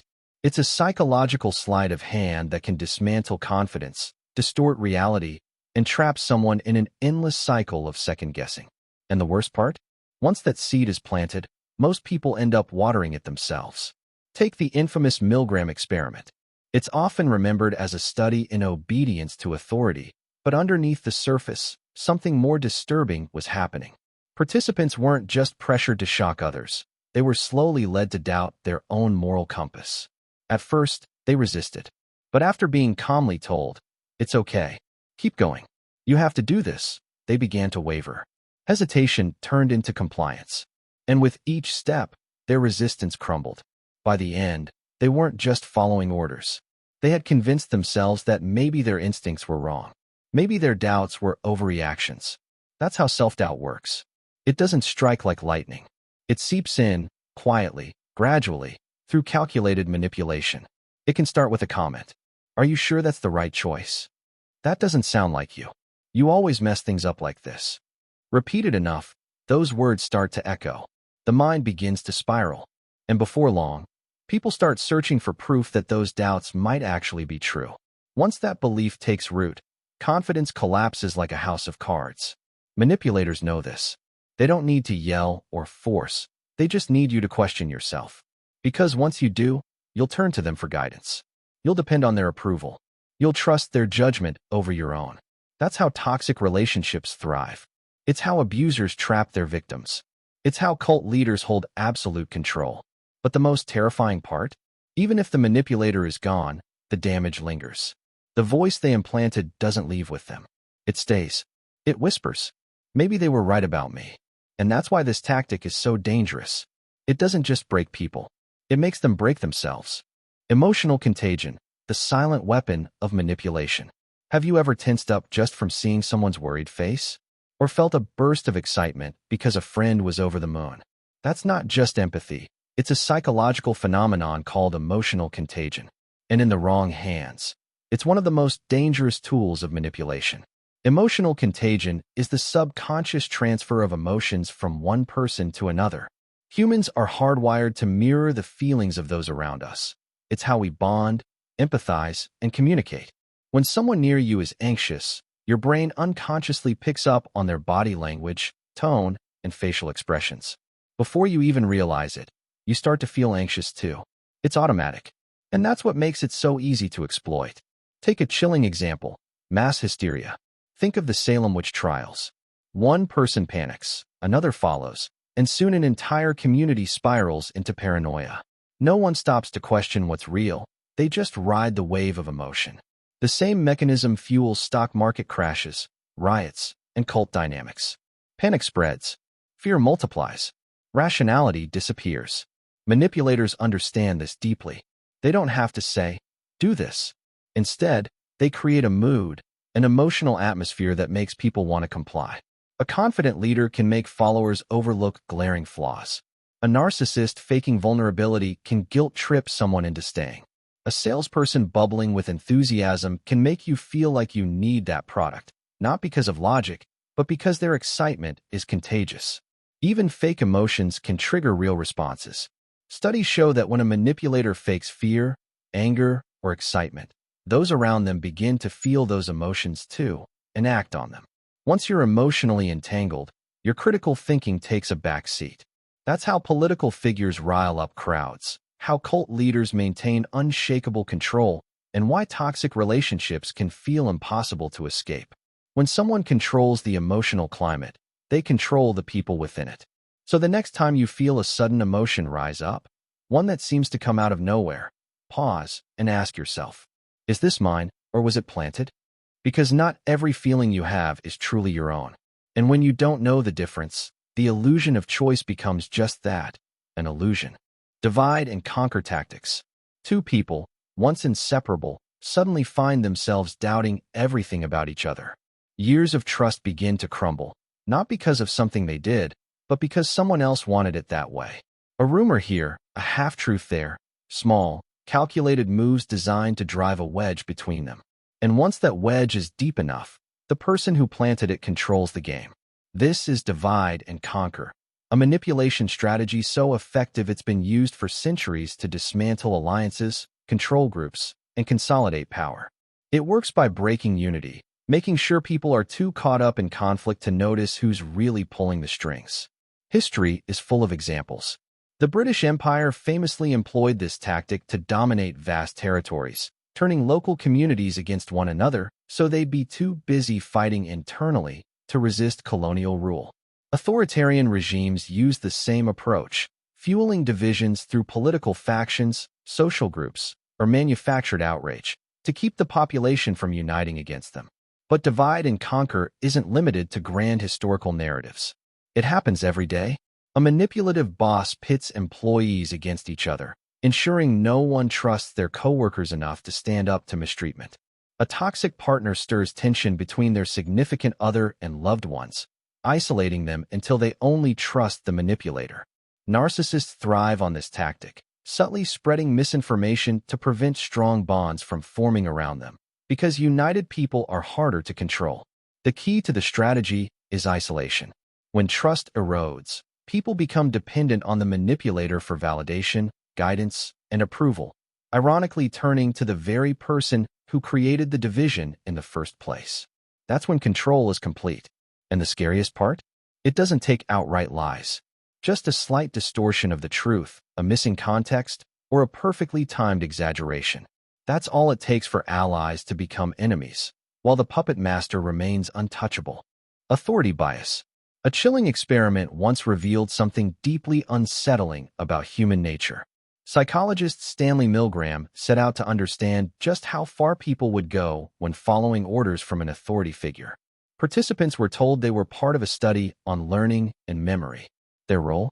To administer electric shocks to another person every time that person answered a question incorrectly. With each wrong answer, the shock level increased, starting with mild discomfort and escalating to unbearable pain. The person receiving the shock screamed, begged for it to stop, even went silent. But here's the twist. The screams were fake.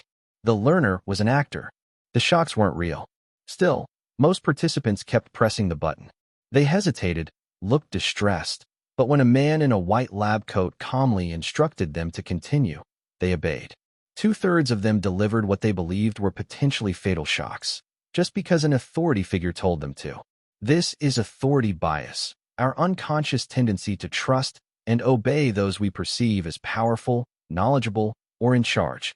It's the same force that makes us follow doctors' orders without second thought, believe news anchors without verifying facts, or obey workplace rules that don't make sense. In the wrong hands, this instinct becomes dangerous, capable of overriding morality, reason, and even self-preservation. History offers countless examples.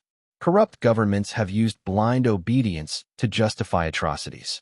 Corporations have silenced whistleblowers with strict hierarchies.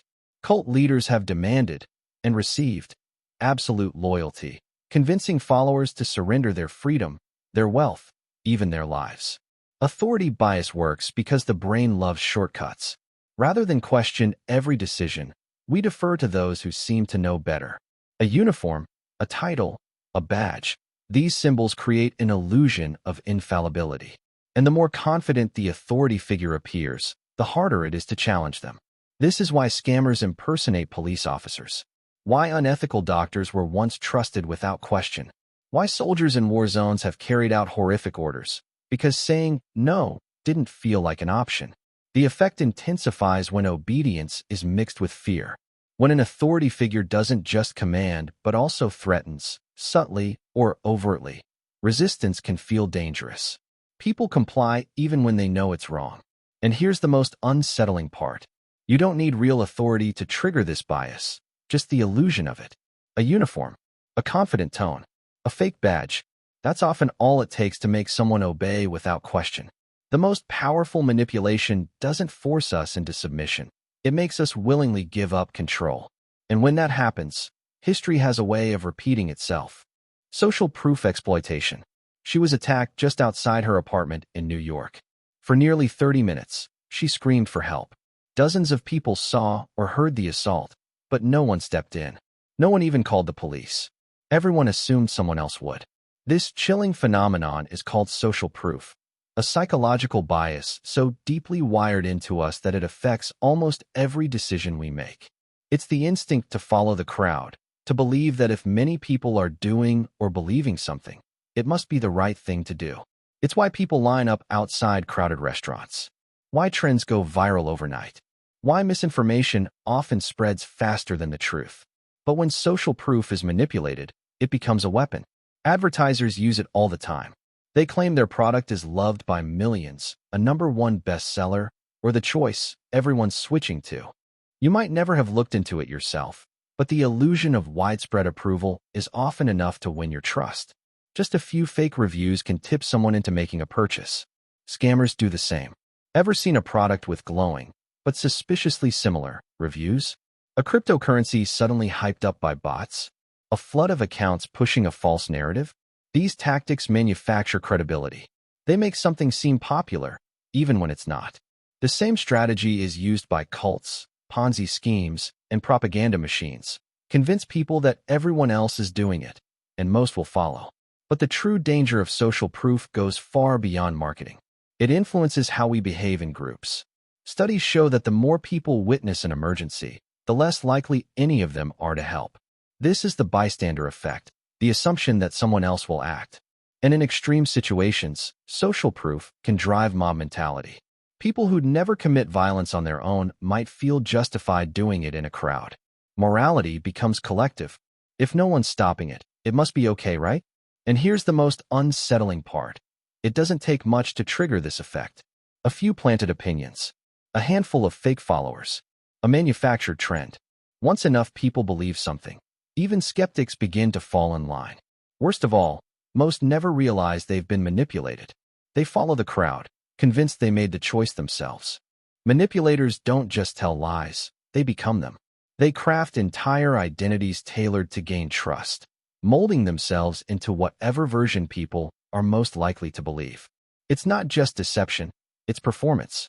And when done well, it's almost undetectable. Take Frank Abagnale, the real-life con artist behind Catch Me If You Can.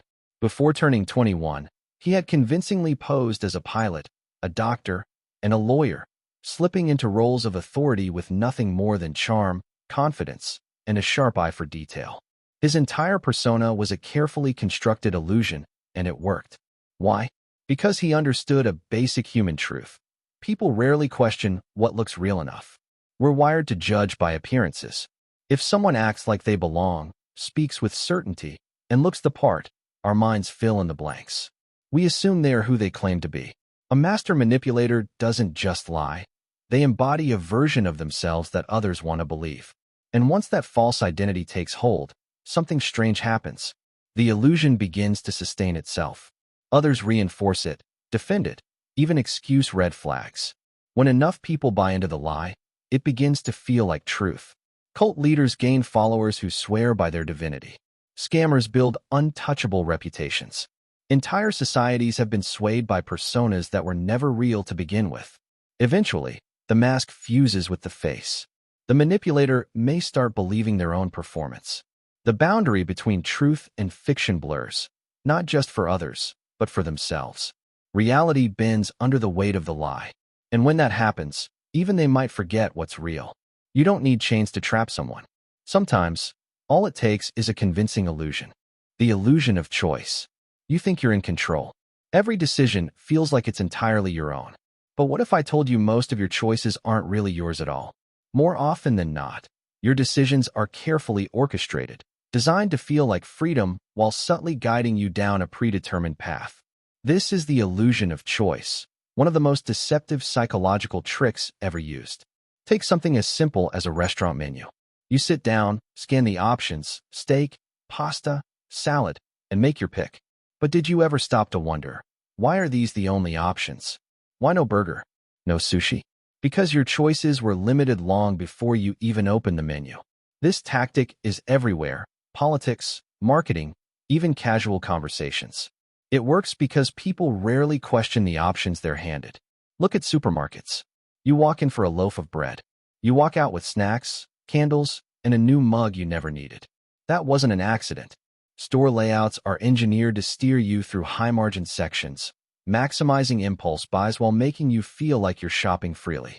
But it goes deeper. The illusion of choice shapes your beliefs, opinions, even your identity. Ever noticed how political debates always boil down to just two sides? You're told to pick a team, left or right, this or that. But the framework of the debate was already set for you. By controlling the range of options, those in power ensure that no matter what you choose, the outcome serves their agenda. Marketers are masters at this. They give you 3 pricing tiers: cheap, expensive, and one perfectly in the middle. You go for the middle option, thinking it's a rational, balanced decision. But that reasonable price was planted there to nudge you toward it. You weren't choosing freely. You were being guided. And it doesn't stop with corporations. In personal relationships, the illusion can be even more insidious. Ever had someone say, "It's either my way or we're done"? That's not a choice. That's control disguised as compromise, forcing you to pick from a rigged list and calling it freedom. The illusion of choice thrives on the idea that some options equals true freedom. But real freedom isn't about picking from a list. It's about asking, who made the list? And why? The scariest part? The best manipulators don't have to take your choices away. They just have to make you believe you had control all along. Anchoring effect. How much would you pay for a cup of coffee? $10, $5, $1. Whatever number popped into your head first, it probably wasn't random. It was likely anchored to something.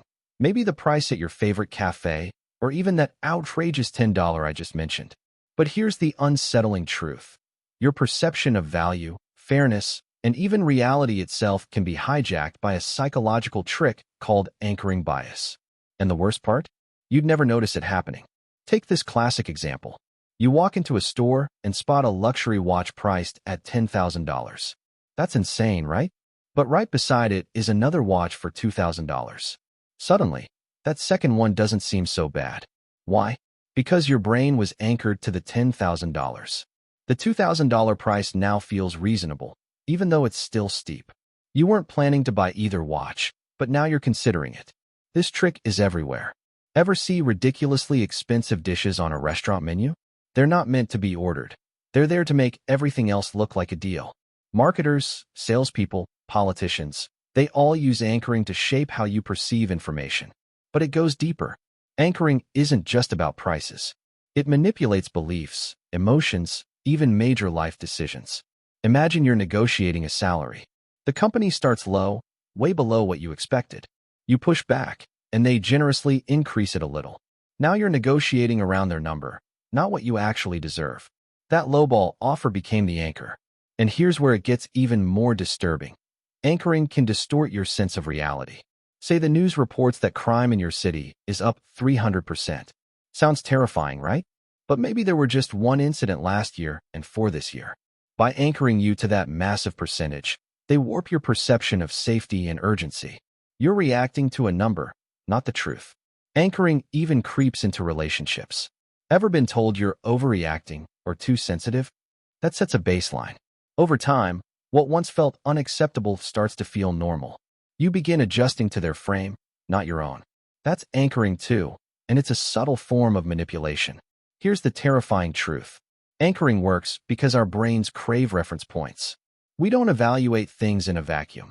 We compare them to the first idea, number, or emotion we encounter. And once that anchor is set, breaking free is incredibly hard. The most skilled manipulators don't need to control all your choices. They just need to control the first one. Because once that anchor is planted, the rest, they'll fall into place exactly how they want. The framing effect, how words shape your reality. Imagine you're choosing yogurt. One label says 90% fat-free. Sounds healthy, right? But the brand next to it says contains 10% fat. Suddenly, that second one doesn't seem so appealing, even though they're the exact same thing. This is the framing effect, a psychological trick that doesn't change the facts, just how they're presented. And believe it or not, this simple shift in wording can dramatically alter how you make decisions. You might think, Okay, sure, that's just marketing. But framing goes way beyond grocery store shelves. It shapes political opinions, steers public perception, and even manipulates your emotions, all without you noticing. Take this classic example. A new policy is introduced to combat a deadly disease. If people are told it will save 200 lives, they're far more likely to support it than if they hear it will result in 400 deaths. Mathematically, those statements are identical, but one highlights saving lives, while the other emphasizes loss. Framing doesn't just twist numbers, it twists morality, too. Consider a controversial issue. One side is called pro-life, the other pro-choice. Both terms sound positive. No one wants to be anti-life or anti-choice. The way each side is framed instantly colors how we view them, even before we know the full story. And that's where it gets dangerous. Framing controls narratives. It shapes how we interpret the world. Imagine two headlines about the same protest. Protesters demand justice in the streets. Rioting mobs wreak havoc in the city. Same event, same crowd, but vastly different emotional reactions. One headline builds sympathy, the other fuels fear. Neither is lying. They're just framing the story in a way that guides how you feel. Media, governments, even corporations use this. They don't have to lie. They just have to present the truth in a way that influences your response. Control the frame, control the reaction. And yes, it gets personal. Ever heard someone say, "I'm sorry you feel that way," instead of "I'm sorry for what I did"? That's framing. It subtly shifts the blame onto you for how you reacted instead of owning their behavior. Or think about a toxic partner who says, "I'm just trying to help," instead of, "I'm trying to control you." Same action, but one frame paints them as caring, the other as controlling. Once a frame is set, it's hard to escape. If you're told someone is trouble, every move they make fits that narrative. If a product is sold as a luxury item, you'll justify paying more, even if it's no better than a cheaper option. Framing doesn't change reality. It changes how you see it. And when someone controls your perspective, they don't have to force your choices. You'll make them willingly. Now, pair that with confirmation bias, and you've got a powerful recipe for manipulation. Two people can watch the same news story and walk away with completely different beliefs, all because of how it was framed to them. Confirmation bias, a mental trap. One person believes the government is corrupt, another thinks it's doing a great job. They both watch the same broadcast and walk away feeling more convinced than ever that they're right. Why? Because they only focused on the parts that supported what they already believed. That's confirmation bias, the brain's built-in filter that makes us see what we want to see while ignoring everything else. And here's the dark part. Once someone understands how confirmation bias works, they can use it to trap you inside your own beliefs. Take cults, for example. They rarely try to prove their ideas from the start. Instead, they subtly reinforce what new recruits already suspect. If someone is frustrated or disillusioned with society, the cult doesn't argue. It amplifies that frustration. It feeds them carefully selected information that intensifies their anger toward the outside world. Eventually, the person stops questioning. They accept only the ideas that confirm what the cult wants them to believe. The same tactic is used in politics. Ever wonder why people get sucked into echo chambers? It's because reinforcing someone's existing beliefs is far more effective than trying to change them. Social media is designed around this principle. Click on one article that matches your opinion, and your feed fills with more of the same. Over time, it creates the illusion that everyone agrees with you, because anything that challenges your view is filtered out before you even see it. And it's not just politics or cults. Confirmation bias shows up everywhere. Take conspiracy theories. Once someone believes, say, the Earth is flat, any evidence to the contrary is dismissed as part of a cover-up.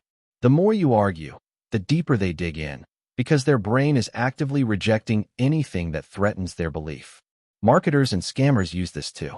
They don't try to convince you that their product works. They find people who already suspect it might, and then show them testimonials, cherry-picked data, and emotionally loaded messaging.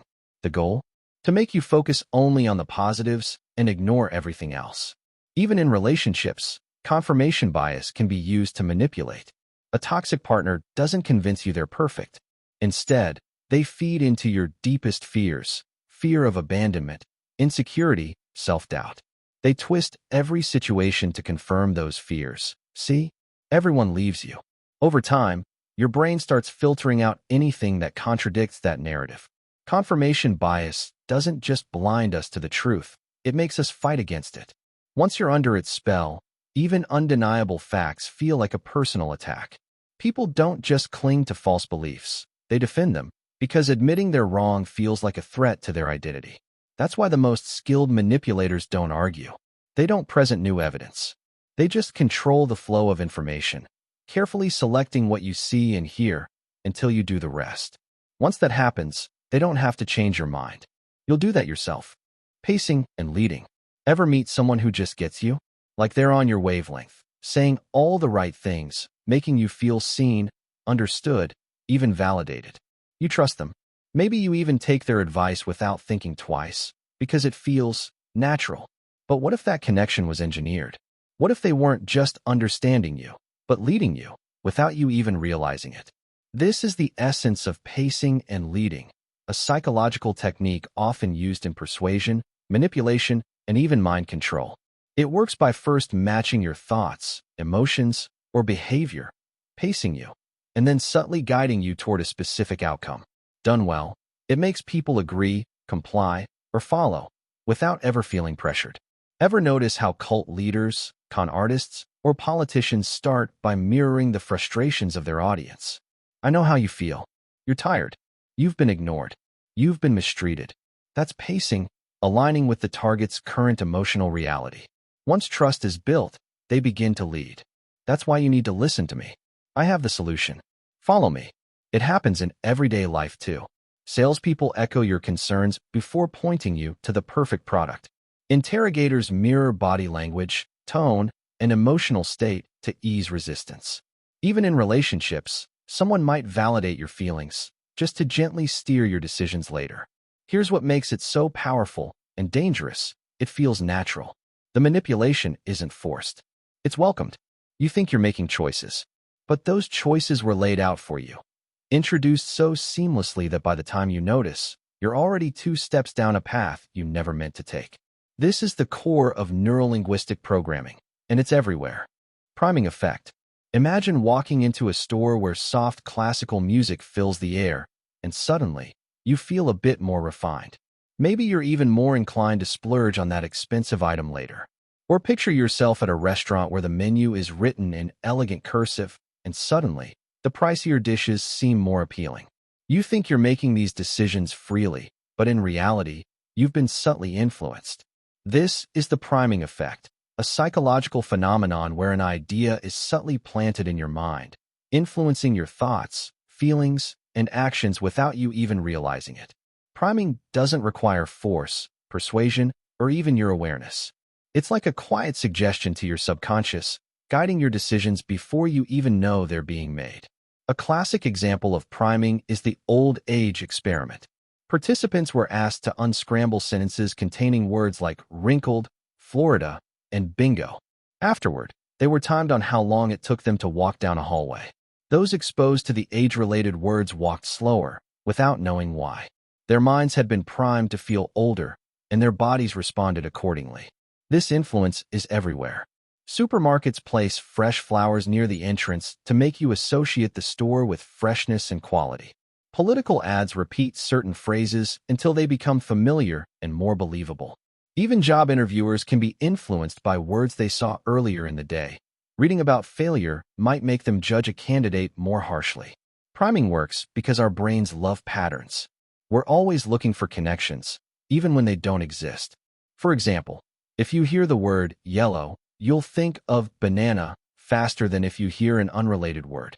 If you see a brand logo often enough, you'll start to feel like you trust it, even if you've never purchased their product. But priming can have a darker side. It's not just about nudging decisions. It can be used to manipulate narratives and shape perceptions. News headlines carefully choose words that set the tone of a story before you even read the details. A crime report that uses you instead of gang can make the event feel very different. A company that calls layoffs right-sizing makes job losses sound more strategic than they really are. It gets even darker. In legal cases, a single word can influence a jury.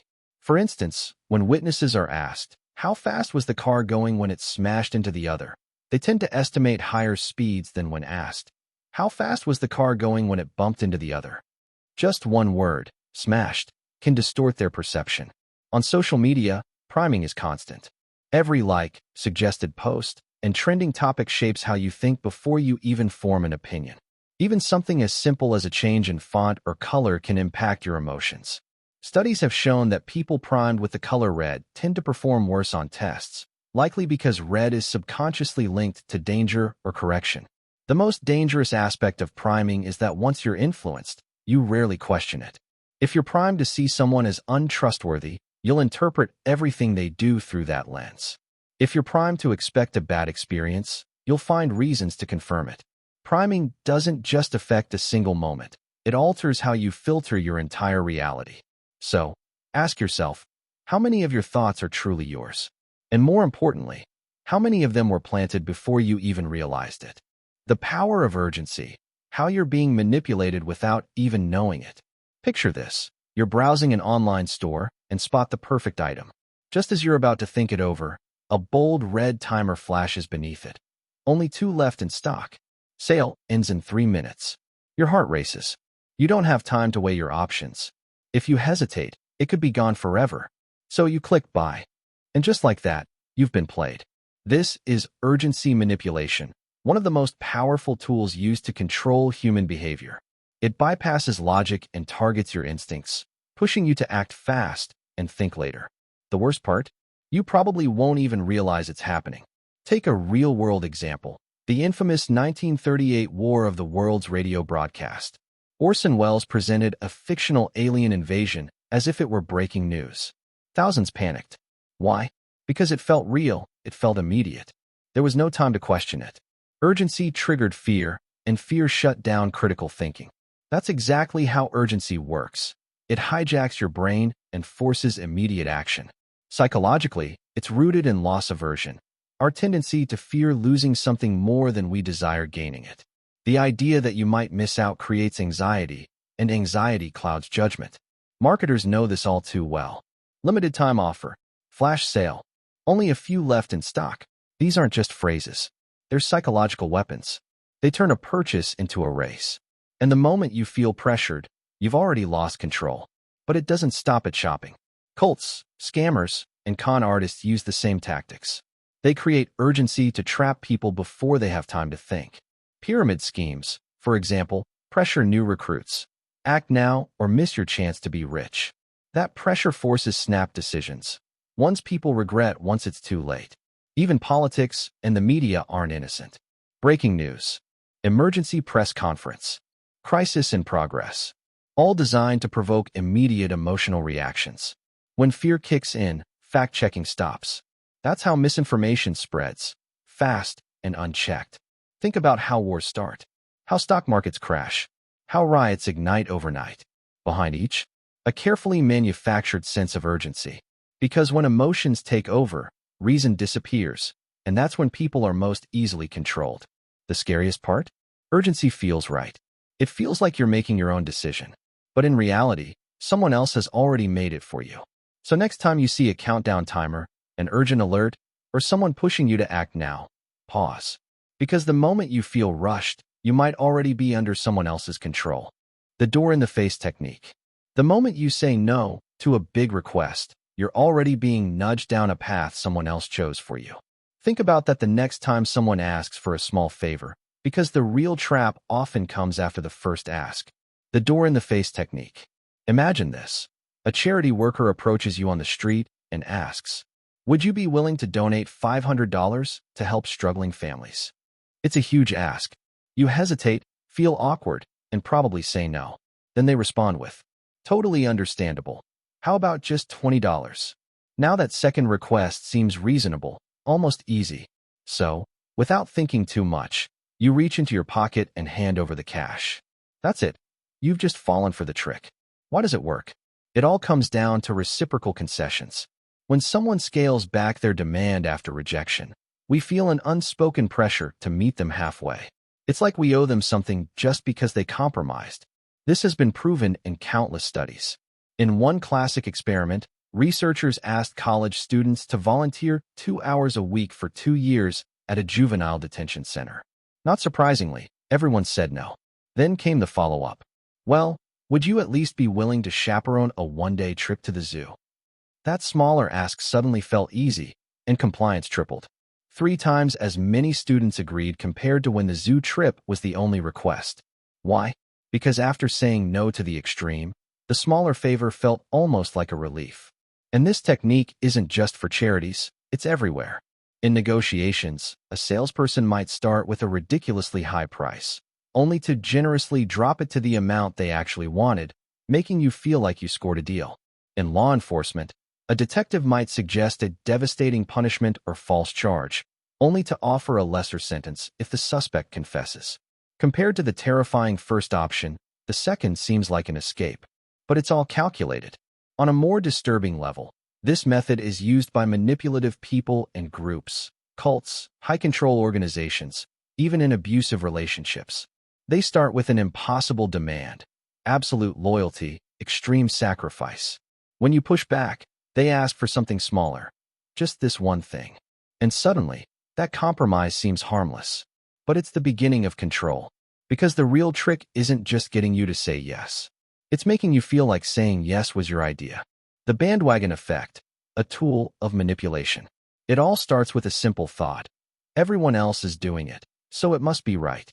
That's the bandwagon effect in action, a psychological trick that taps into one of our most primitive fears, the fear of being left out. This fear drives people to follow trends, believe misinformation, and conform to ideas they've never actually questioned. Consider the Salem witch trials of the late 1600s. What began with a few accusations spiraled into mass hysteria and executions. Why? Because people saw their neighbors turning on one another, and rather than challenge the chaos, they joined it. When the crowd moves in one direction, resisting it feels nearly impossible. At its core, the bandwagon effect is deceptively simple. When enough people adopt a belief or behavior, others follow, not out of agreement, but out of a desire not to be left behind. It's the reason financial bubbles form. Take the 2008 housing crisis. People kept investing in real estate, watching prices soar. Everyone else was doing it, so it had to be safe, right? Until it all collapsed. It's also the reason propaganda is effective. A government doesn't need to convince everyone, just enough people. Once a perception of consensus is created, the rest follow. And this is where it gets dangerous. The bandwagon effect is actively weaponized. Advertisers exploit it to shape consumer behavior, making people feel like they're missing out if they don't buy a product. Social media algorithms amplify popular content, reinforcing belief in posts simply because they're widely liked, even if they're completely false. Politicians manufacture public approval by staging rallies with paid supporters, creating a facade of widespread popularity. The result? Critical thinking takes a back seat. People stop asking whether something is right, logical, or even true. They just go with the flow. And the more people who do, the stronger the effect becomes, snowballing into mass conformity. The scariest part? Once you're on the bandwagon, it feels like it was your idea all along. Even the illusion of scarcity fuels it. Ever notice how the moment something seems popular or limited, it suddenly becomes more desirable? That's the bandwagon effect at work. And matching. The room erupts in laughter, but your brain isn't just observing. It's mirroring. This instinct, deeply rooted in our biology, is what fuels human connection. But it can also be turned against you in ways you might never suspect. At the core of this manipulation lie mirror neurons, specialized brain cells that fire not only when you act, but also when you see someone else act. These neurons are why you flinch when someone gets hurt, or why you instinctively smile when someone smiles at you. They're the foundation of empathy, bonding, and social influence. But like any powerful tool, mirror neurons can be weaponized. One of the most infamous examples? Adolf Hitler. He didn't just give speeches, he mirrored the emotions of his audience. He reflected their fears, frustrations, and hopes right back at them. His words became emotional feedback loops, amplified by the crowd's energy. He didn't persuade with logic, he made people feel. And once emotion takes over, critical thinking shuts down. But mirroring isn't limited to massive crowds. Salespeople, politicians, cult leaders, and con artists use it constantly. A manipulator may subtly copy your posture, tone, or gestures to make you feel comfortable.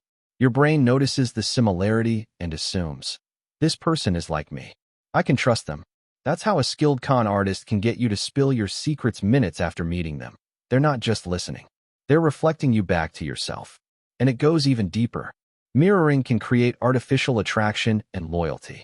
Studies show that when someone subtly mimics your body language, you're more likely to like, trust, and agree with them, even if you've just met.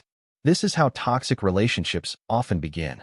An abuser may start by mirroring their victim's personality, interests, and values, creating the illusion of perfect compatibility.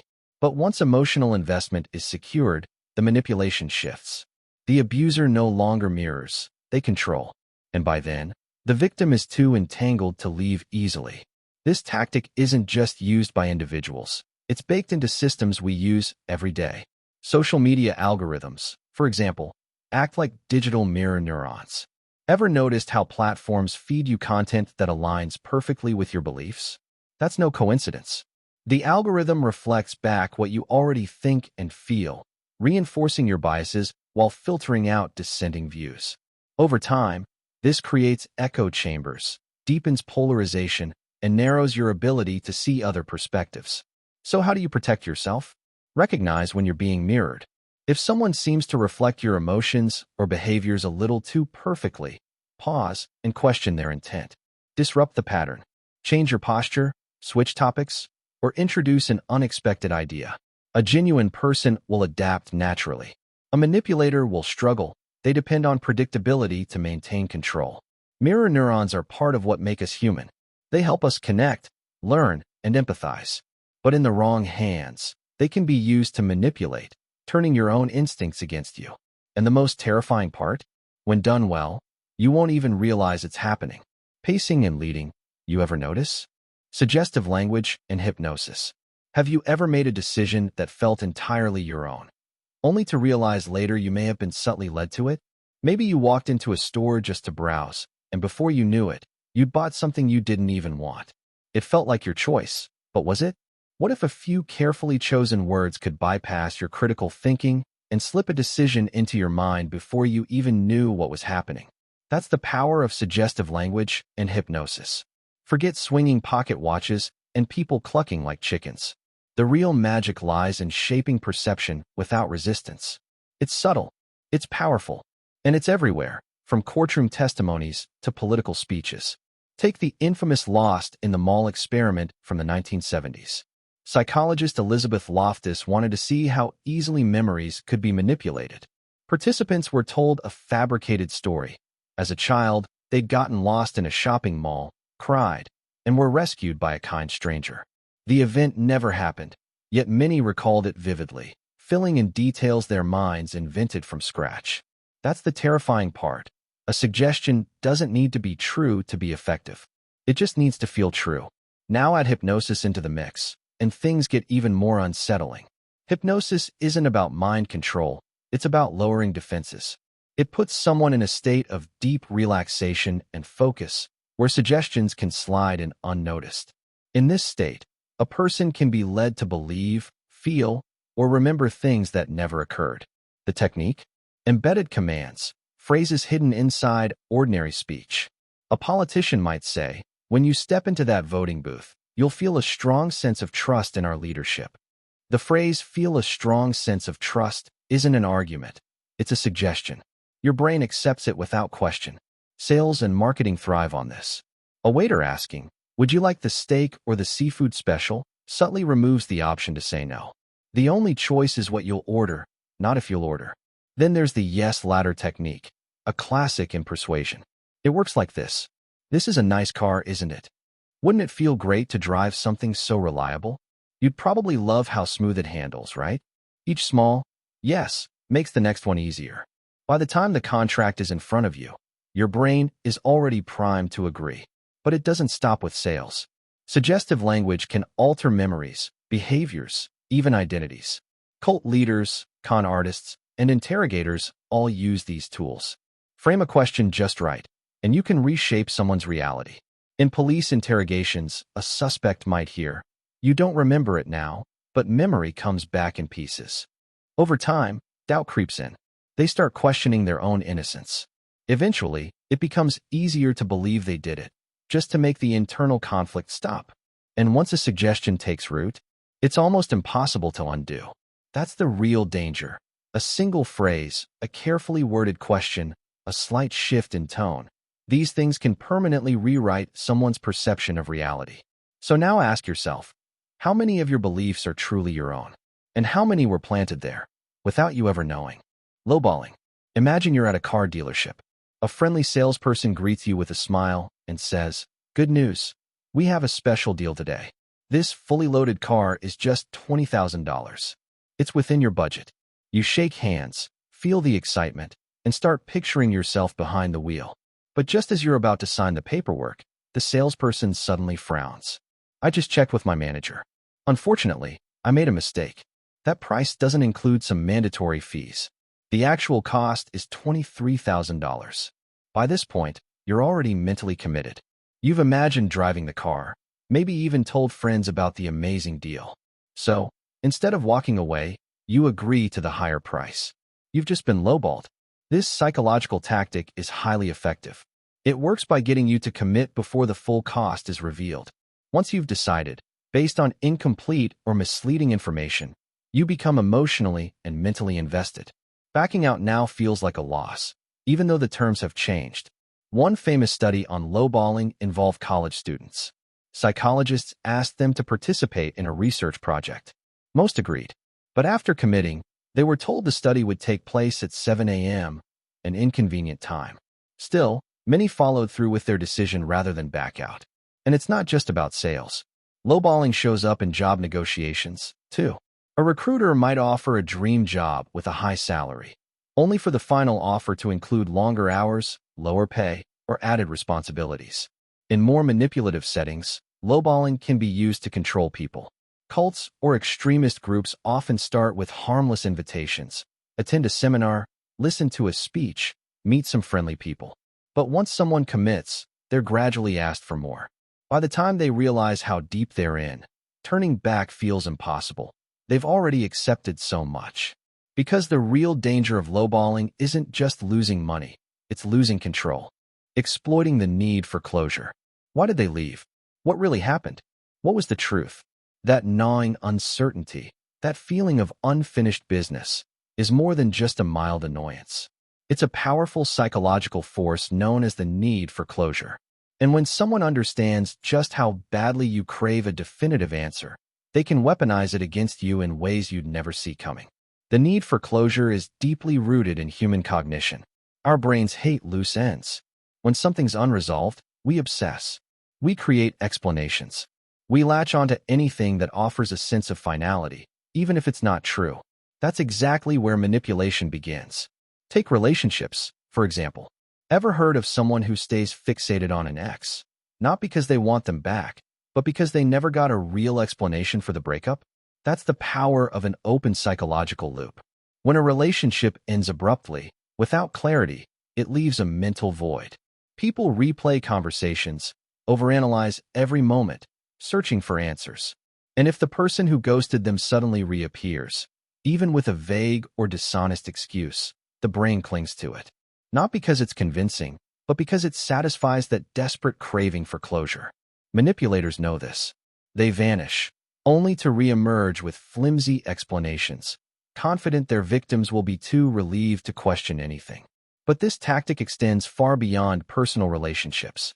Look at cults. Cult leaders exploit the need for closure masterfully. They hint at hidden truths, claiming their followers are on the brink of a world-changing revelation. If only they stay loyal, obey more, give more. But the secret never comes. It's not real. It's a trick, an endless cycle of searching that keeps people trapped. Even in politics, the need for closure becomes a tool of mass persuasion. Propaganda thrives on ambiguity. Politicians hint at conspiracies, saying they're not telling you the whole story, or the truth is out there if you dig deep enough. But they don't offer facts, just enough uncertainty to make people fill in the blanks themselves. And here's the disturbing part. When people generate their own explanations, they tend to believe them more strongly than actual truth. Marketers use this trick every day. Cliffhangers, vague ads, cryptic teasers. Notice how TV shows end on unresolved plot lines? Or how brands hype up a mysterious product launch without giving details. It's all designed to keep you hooked. Your mind won't let it go.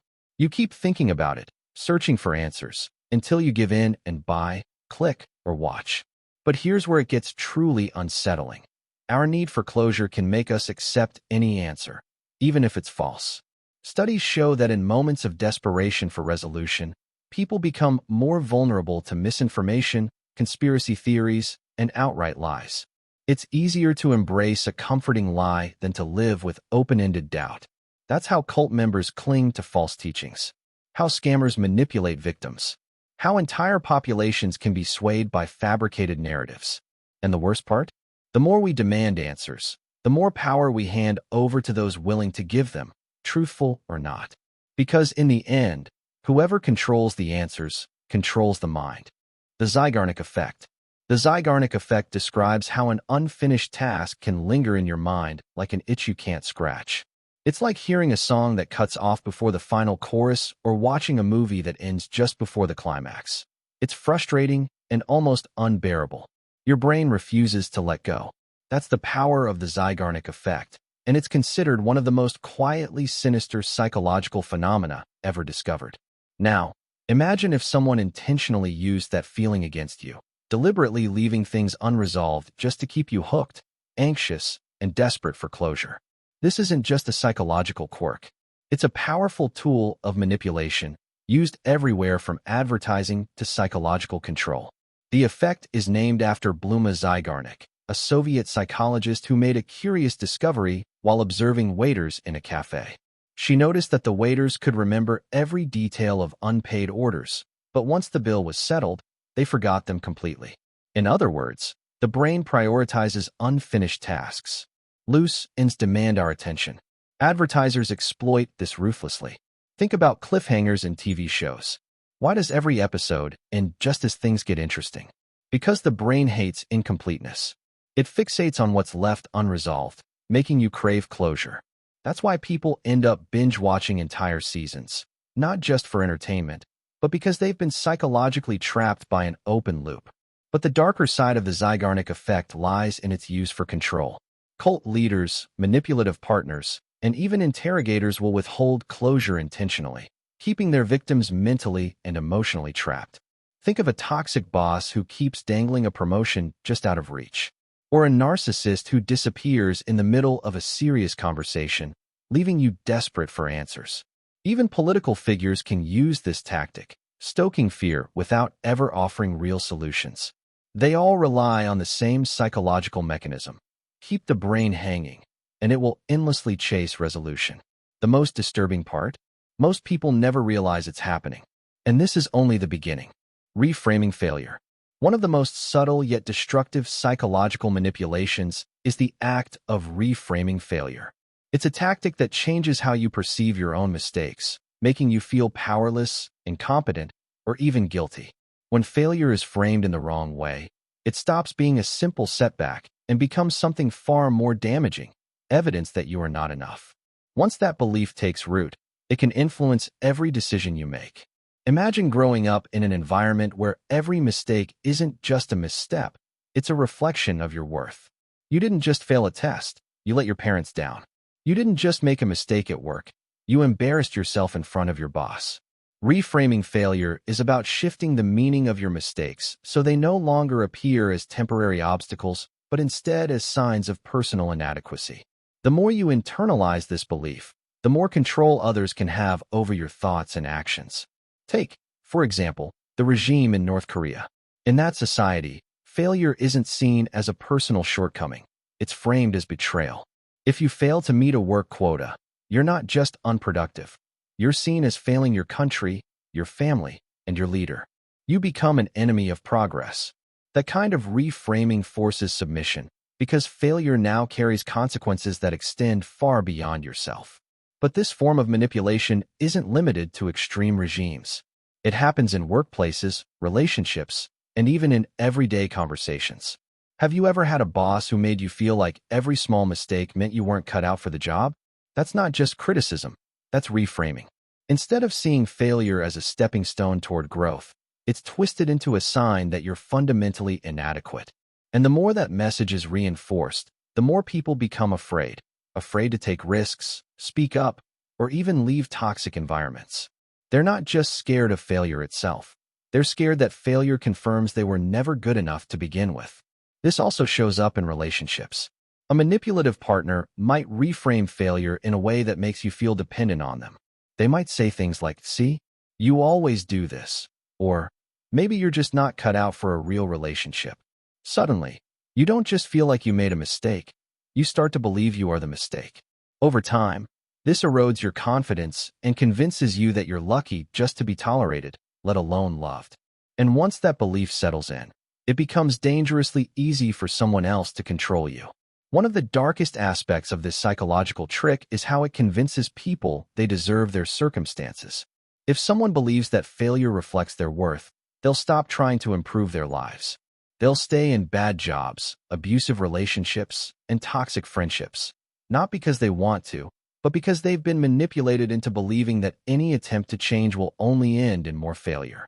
And if failure defines who they are, then it becomes something to avoid at all costs. The scariest part? Most people don't even realize it's happening. They blame themselves instead of questioning the person or system feeding them this belief. They work harder, speak less, and shrink themselves down, all to avoid that overwhelming sense of failure. But here's the truth. Failure is not personal. It is not permanent. And most importantly, it is not defined by anyone else. If someone else controls what failure means to you, they might just control you too. Time constraints. Picture yourself in a high-end watch store, admiring an elegant, expensive timepiece. The salesperson leans in and whispers, "This is the last one in stock, and I can only hold this price for the next 5 minutes." Your heart starts to race. The pressure builds. You hadn't planned on buying anything today, but suddenly, waiting feels like losing. This is a classic example of time constraints used as a pressure tactic, and it's one of the most powerful ways to make people act against their better judgment. When a ticking clock is introduced, rational thinking is often the first thing to collapse. The brain interprets scarcity as a threat, triggering a fear of missing out or losing a once-in-a-lifetime opportunity. In response, the body releases cortisol, heightening stress and making impulsive action feel like the only option. Marketers, con artists, and even cult leaders understand this all too well. By artificially limiting time, they manufacture a sense of urgency so intense that people feel compelled to act before they have time to think. The trick works largely because of a psychological phenomenon known as decision fatigue. When someone feels rushed, they don't have the mental space to carefully weigh pros and cons. Instead, they rely on instinct and fall back on the option that feels easiest or safest, which is usually the one the manipulator wants them to choose. This is why limited-time offers are so effective in sales. Car dealerships often claim a deal will expire by the end of the day, even though the same exclusive offer is still available the following week. But this tactic extends far beyond the retail world. Time constraints have been used to manipulate people on a massive scale. In high-stakes negotiations, leaders sometimes impose last-minute deadlines to push opponents into rushed agreements. Cults and extremist groups often trap potential recruits with time-limited invitations. Decide today, or this opportunity is gone forever. Even military interrogators have used time pressure as a tactic, bombarding detainees with rapid-fire questions to prevent them from thinking critically.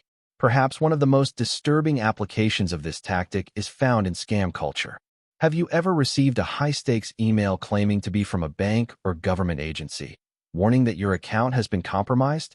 You have 10 minutes to respond, or your funds will be frozen. Logically, you'd want to verify the claim, but with the clock ticking and panic setting in, fear takes over. Before you realize it, you've handed over sensitive information. Here's the darkest truth. The illusion of urgency creates compliance. People who would normally resist manipulation become highly suggestible under pressure. Studies show that when individuals believe they're on a strict time limit, they're significantly more likely to obey instructions, even when those instructions go against their morals, instincts, or common sense. So how do you resist this trap? The key is pausing. The moment you feel rushed, take a step back. Recognize that urgency is often manufactured. Ask yourself, is this really my last chance? Or is someone just trying to make me think it is? Because the truth is this: when someone pressures you to decide right now, it's usually because they don't want you to think at all. The contrast principle. Imagine walking into a store to buy a new suit.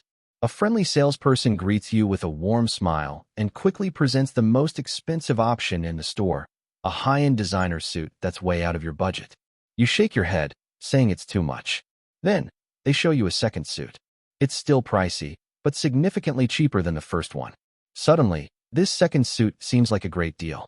Without realizing it, you've just been influenced by the contrast principle, a psychological trick that alters how we perceive value based on comparison. Our brains don't evaluate things in isolation. We understand value by contrast. A $100 shirt might seem ridiculously expensive after looking at $20 shirts. But if you've just seen a $500 jacket, that same $100 shirt now feels totally reasonable. This shift in perception happens so quickly and subtly that we often don't notice it. And that's exactly what makes the contrast principle such a powerful tool of persuasion. Salespeople, marketers, real estate agents, and high-level negotiators use it all the time. Ever noticed how luxury car dealerships show you the priciest models first? That's intentional. After seeing a $100,000 car, a $60,000 model feels like a bargain, even though it's still outrageously expensive. The contrast shifts your perception of value, not the actual price or quality of the item. But the influence of the contrast principle extends far beyond retail. It's also used to manipulate behavior, decisions, and even how we judge people and policies. Take workplace negotiations, for example. A company might propose a terrible policy: longer hours, fewer benefits. Employees are outraged and push back. Then, management offers a compromise, a slightly less terrible version. Relieved, employees accept it, even though it's still much worse than what they had before. That second option? It was the real goal all along. The first proposal was just a decoy to make the intended outcome look more acceptable. This same strategy plays out in politics and the media. A highly controversial law might first be introduced in its most extreme form, sparking public outcry. In response, a toned-down version is offered, and people accept it, not because it's good, but because it seems better than the initial proposal. Again, perception is manipulated through contrast. The contrast principle even affects our relationships. Imagine someone treats you poorly: harsh criticism, emotional distance, or neglect. Then, suddenly, they offer a small kindness, a compliment, a gift, a brief moment of attention. That minor act feels huge by comparison, and you feel grateful, even loyal. This is classic emotional manipulation, often used to keep people stuck in toxic dynamics they'd otherwise reject. What makes this trick so dangerous is that it feels completely natural. Your brain genuinely believes the second option is better. It doesn't feel like manipulation, which is why it's so hard to recognize or resist. So, how do you protect yourself from falling for the contrast principle? Awareness is everything. The next time you're making a decision, ask yourself, am I judging this based on its true value, or just in comparison to something else? Because the real danger of the contrast principle isn't just that others use it against you. It's that you might never even realize they did. The decoy effect. Next time you're about to make a purchase, pause and ask yourself, did you truly make this choice, or were you subtly guided to it? What if I told you that many of your decisions aren't as independent as you think? Instead, they've been carefully shaped by a psychological trick known as the decoy effect. This invisible influence is so subtle, yet so effective, that corporations, advertisers, and even political strategists use it to steer your choices without you ever realizing.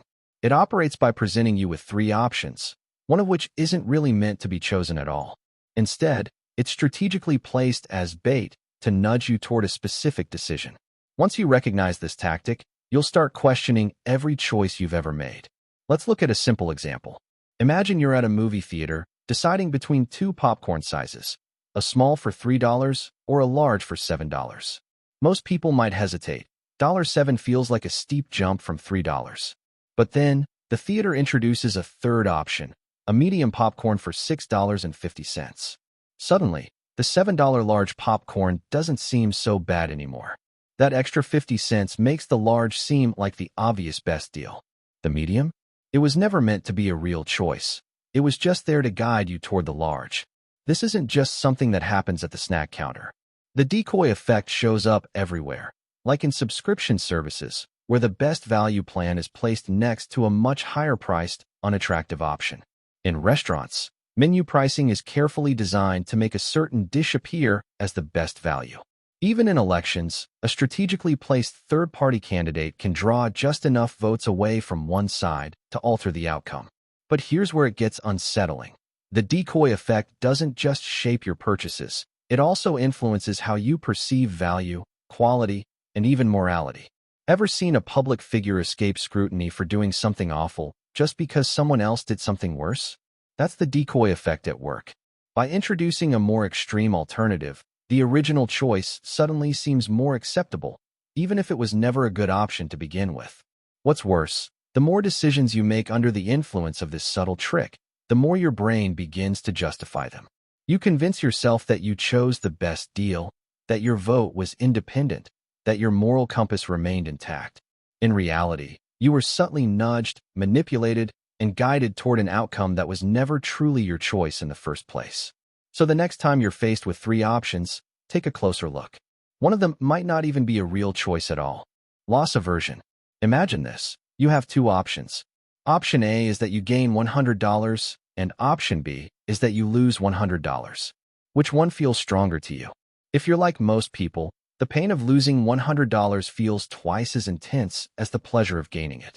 This is loss aversion, a psychological phenomenon that makes us fear losing much more than we desire winning. And this fear plays a much bigger role in our decisions than we often realize. Take casinos, for example. They've mastered this concept. When you start winning, they hit you with flashing lights and celebratory sounds, conditioning your brain to crave more. But when you lose, there's no dramatic music, no alarms, just silence. Why? Because they know you're already feeling the psychological pain. And here's the kicker. When people lose money, they don't just walk away. They chase their losses. They keep gambling, desperately trying to avoid the feeling of permanent loss. Loss aversion doesn't just apply to gambling. It influences nearly every area of life, from marketing to relationships. Ever noticed why companies offer limited-time deals or why e-commerce sites show that only 2 items are left in stock? It's because your brain panics at the thought of missing out on an opportunity. You may not even need the product, but as soon as you think it could slip away, you suddenly need it. This principle even affects toxic relationships. Manipulators exploit loss aversion to keep people trapped. They don't create fear around what they give, but rather what they might take away. They convince you that without them, you'd be alone, unloved, or worse. This is why people stay in harmful situations, not because they're happy, but because the thought of losing what they have, no matter how bad it is, feels more terrifying than walking away. If you think you're immune to this, think again. Every day, politicians, advertisers, and even social media leverage this principle. They play on your fears with messages like, act now or miss out forever, or your rights are being taken away. The world isn't just offering choices, it's making sure you fear the wrong ones. So, the real question is, how many of your decisions are truly yours, and how many were just a reaction to avoid losing something, anything? The power of touch, the warmth of a handshake, the reassurance of a pat on the back. These subtle, yet powerful cues play into our fear of loss more than we realize. Neurolinguistic programming. Have you ever had a conversation where it felt like someone was subtly guiding your thoughts, where, before you even realized it, you were nodding along, agreeing with them, and feeling an odd sense of trust in their perspective? That wasn't a coincidence. It was a technique known as neurolinguistic programming, or NLP. NLP is a collection of psychological strategies designed to influence thoughts, emotions, and behaviors, often without the other person being fully aware. It's built on the idea that by observing and mirroring patterns in speech, body language, and mental associations, one can subtly steer another person toward a desired conclusion. At its core, NLP is about shaping perception through language and subconscious cues. When used ethically, it can be a powerful tool for improving communication, boosting confidence, and enhancing persuasion. But when used with malicious intent, It becomes a method of manipulation, deception, and even psychological control. One of the most well-known NLP techniques is the embedded command.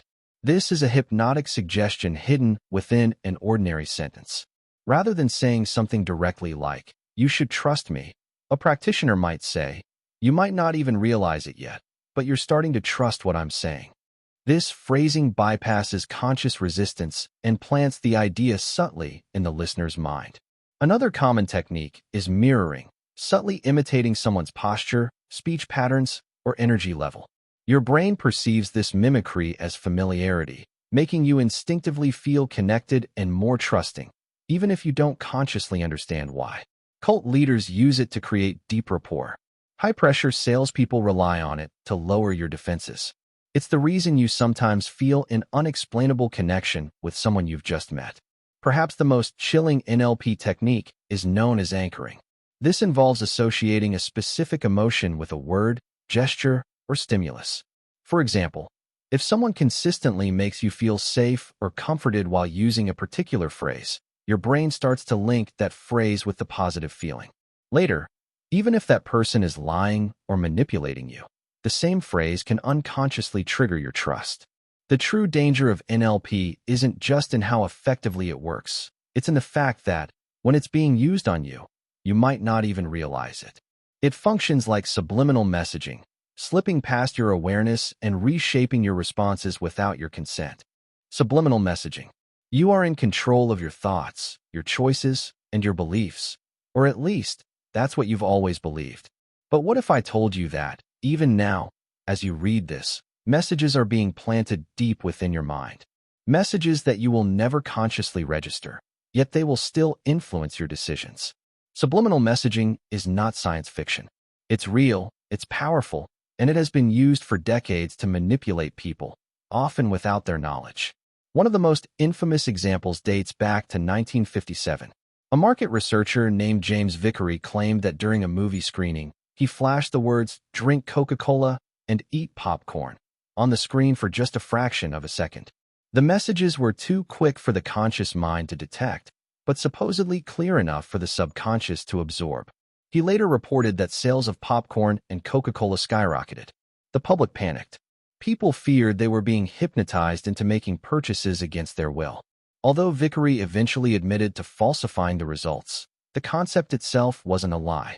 Since then, advertising agencies, political campaigns, and even intelligence organizations have experimented with subliminal techniques because they work. At its core, subliminal messaging bypasses critical thinking. The conscious mind filters information, but the subconscious mind absorbs it all. When an image, phrase, or idea is repeated subtly and often, it embeds itself deep within your mind without resistance. Later, when you're faced with a choice, you may feel an unexplainable pull in a certain direction, one that was quietly implanted in your thoughts. One common method involves hidden imagery in advertisements. Fast food companies, for example, have been exposed for using visual triggers, suggestive shapes, familiar symbols, even hidden words, to make their products appear more appealing. Political campaigns rely on color psychology and background music to stir emotions and sway public opinion without people even realizing they've been influenced. Even social media platforms play a role. Algorithms gently nudge users towards certain viewpoints, reinforcing what they want you to see, what they need you to see. But it doesn't stop there. Subliminal messaging isn't limited to the visual. It's auditory too. Certain sounds, embedded just below the threshold of perception in music or advertisements, can provoke specific emotional responses. Some studies suggest that low-frequency sounds can cause anxiety or discomfort, while higher frequencies might produce excitement or urgency. Ever walked into a store and felt a strange urge to linger or spend more? That might not be by accident. Carefully crafted background music could be subtly manipulating your brain into staying longer, browsing more, and buying things you hadn't planned to. Then there's priming. You might encounter a subtle image, word, or color without giving it any thought. Later, when facing a related situation, your brain fills in the blanks and nudges you toward a particular outcome, one you've been preconditioned to expect. Casinos are masters of this. Bright lights, the endless jingle of slot machines, no clocks, no windows, It's all designed to distort your sense of time and keep you spending. Perhaps the most unsettling aspect of subliminal messaging is how seamlessly it blends into daily life. News outlets use carefully selected language to shape public perception. Social media platforms curate your feed to reinforce your existing beliefs. Even in relationships, people can use subtle psychological cues to manipulate their partners, gradually reshaping their perception of reality. So here's the real question. How much of your thinking is truly your own? How many of your choices have been quietly engineered without your awareness? The most disturbing thing about subliminal messaging isn't that it exists. It's that you may never realize when it's working on you. Foot in the door technique. Putting a small sticker on your window to support a cause you believe in might seem harmless. It's just a sticker, right? But what happens when, a few weeks later, the same organization asks you to place a full-size sign in your front yard? Statistically, you're far more likely to agree, simply because you said yes to the smaller request first. And just like that, you've become part of one of the most insidious psychological traps, the foot-in-the-door technique. This psychological trick is disturbingly effective because it doesn't feel like manipulation. It feels like your own decision. One of the most famous real-world examples is the 1974 Patty Hearst case. Patty, the heiress to a newspaper empire, was kidnapped by the Symbionese Liberation Army, a radical militant group. At first, she was terrified, but her captors didn't demand her loyalty right away. Instead, they began with small steps, asking her to record a message condemning her family. Next, she participated in minor group activities. Eventually, she was robbing banks alongside them, fully believing in their cause. So how does this work? The foot-in-the-door technique exploits what's known as consistency bias, our deep psychological need to stay consistent with our past behavior. When we agree to a small request, we subconsciously start to identify with that action. Then, when a larger request follows, our brain justifies it by thinking, I already said yes once, so this must be the right thing to do. Advertisers use this tactic all the time. Ever wonder why companies offer free trials? Once you've used a service for a few weeks, you feel a sense of commitment. Canceling, even if you don't truly need the service, feels like going back on your own decision. High-pressure sales tactics follow a similar path. First, they get you to take a test drive. Then, they invite you to just talk numbers. Before you know it, you're signing contracts, trapped by the momentum of your own compliance. In darker scenarios, cults and extremist groups use the same strategy. They don't start by asking for absolute loyalty. Instead, they begin with something small. Attend a meeting, sign a petition, or donate a small amount. The deeper you go, the harder it becomes to say no. Because once you've taken the first step, your mind begins to convince you that the next one is just a natural continuation, creating a sense of scarcity. When something is limited, exclusive, or hard to get, you suddenly want it more. It doesn't matter whether it's a luxury car, a rare sneaker drop, or even someone's attention. Scarcity makes things irresistible. And here's the disturbing truth. It's one of the most exploited psychological tactics in existence. Think about Black Friday. Every year, people trample over each other for discounted TVs and microwaves, not because they desperately need them, but because they've been told supplies are running out. Retailers manufacture scarcity, creating the illusion of high demand. Even if the same item is available the next week, in that moment, people act impulsively, driven by the fear of missing out. This trick hijacks your brain at a primal level. When something is scarce, your survival instincts kick in. Thousands of years ago, scarcity could mean life or death. If food, water, or shelter were limited, you had to fight for it. That instinct still lingers today, making you irrationally chase anything that seems rare, even if you don't actually need it. It's why luxury brands limit production. The fewer handbags available, the more people crave them. It's why social media influencers put exclusive content behind paywalls. The illusion of scarcity makes it feel more valuable. And it's why dating apps drive people to obsess over someone who seems unavailable. The less you can have them, the more you want them. But this psychological tactic isn't just used to sell products. It's also been used to manipulate entire societies. Totalitarian regimes restrict access to information, making people desperate for what they're denied. Cult leaders use scarcity to control followers, convincing them that only they have the truth and that the outside world offers nothing of value. Perhaps the most unsettling part? Scarcity can blind people to logic. When you believe something is slipping away, you stop asking whether you even wanted it in the first place. It exploits our deep need for closure, and some questions never stop echoing in the back of our minds. Micromanipulation. Imagine this.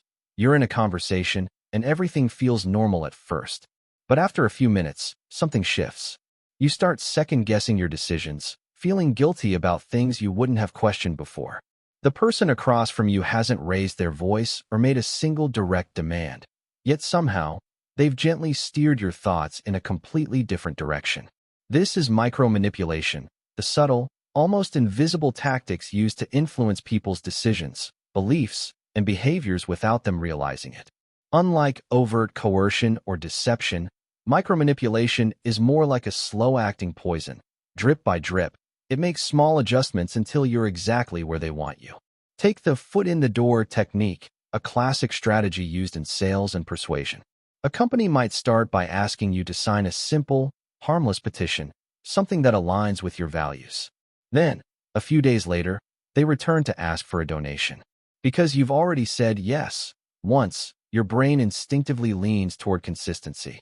What you don't realize is that your initial agreement was a setup, conditioning you to say yes again to something bigger. But micromanipulation isn't just about persuasion. It's about control. In toxic relationships, manipulators use these tactics masterfully. Imagine a partner who never demands anything outright, but instead sighs at just the right moment, raises an eyebrow, or pauses just long enough to make you question yourself. Over time, these subtle cues cause you to adjust your behavior, not because they asked you to, but because you want to avoid their disapproval. Workplace environments can be just as dangerous. Ever had a boss casually mention how another employee stayed late to finish a project? They never told you to do the same, but suddenly, you feel obligated.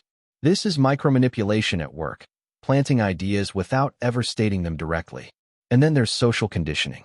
Micromanipulation is used on a massive scale in politics, advertising, and media. Think of how brands create artificial urgency with phrases like, "Only 5 left in stock," or "This deal won't last." These messages subtly push you to act quickly, without giving you time to think. It doesn't feel like manipulation because you believe you're making the choice yourself. One of the most disturbing forms of micromanipulation is gaslighting. The manipulator doesn't need to directly call you crazy. All they have to do is subtly question your memory, reframe the story, or downplay events just enough to make you doubt yourself. They might say, "I don't think I ever said that. Are you sure you're remembering correctly?" It sounds innocent, but over time, it chips away at your confidence and makes you more vulnerable, more dependent. This is what makes micromanipulation so terrifying. It doesn't look like manipulation at all. It feels like your own thoughts, your own decisions, your own reasoning. It works through subtle gestures, carefully chosen words, timing, and tone, all calibrated to guide you in a specific direction. And the worst part? Once someone masters the art of micromanipulation, they can make you believe their ideas were yours all along. That's the Zonic effect. Have you ever noticed? The Pygmalion effect.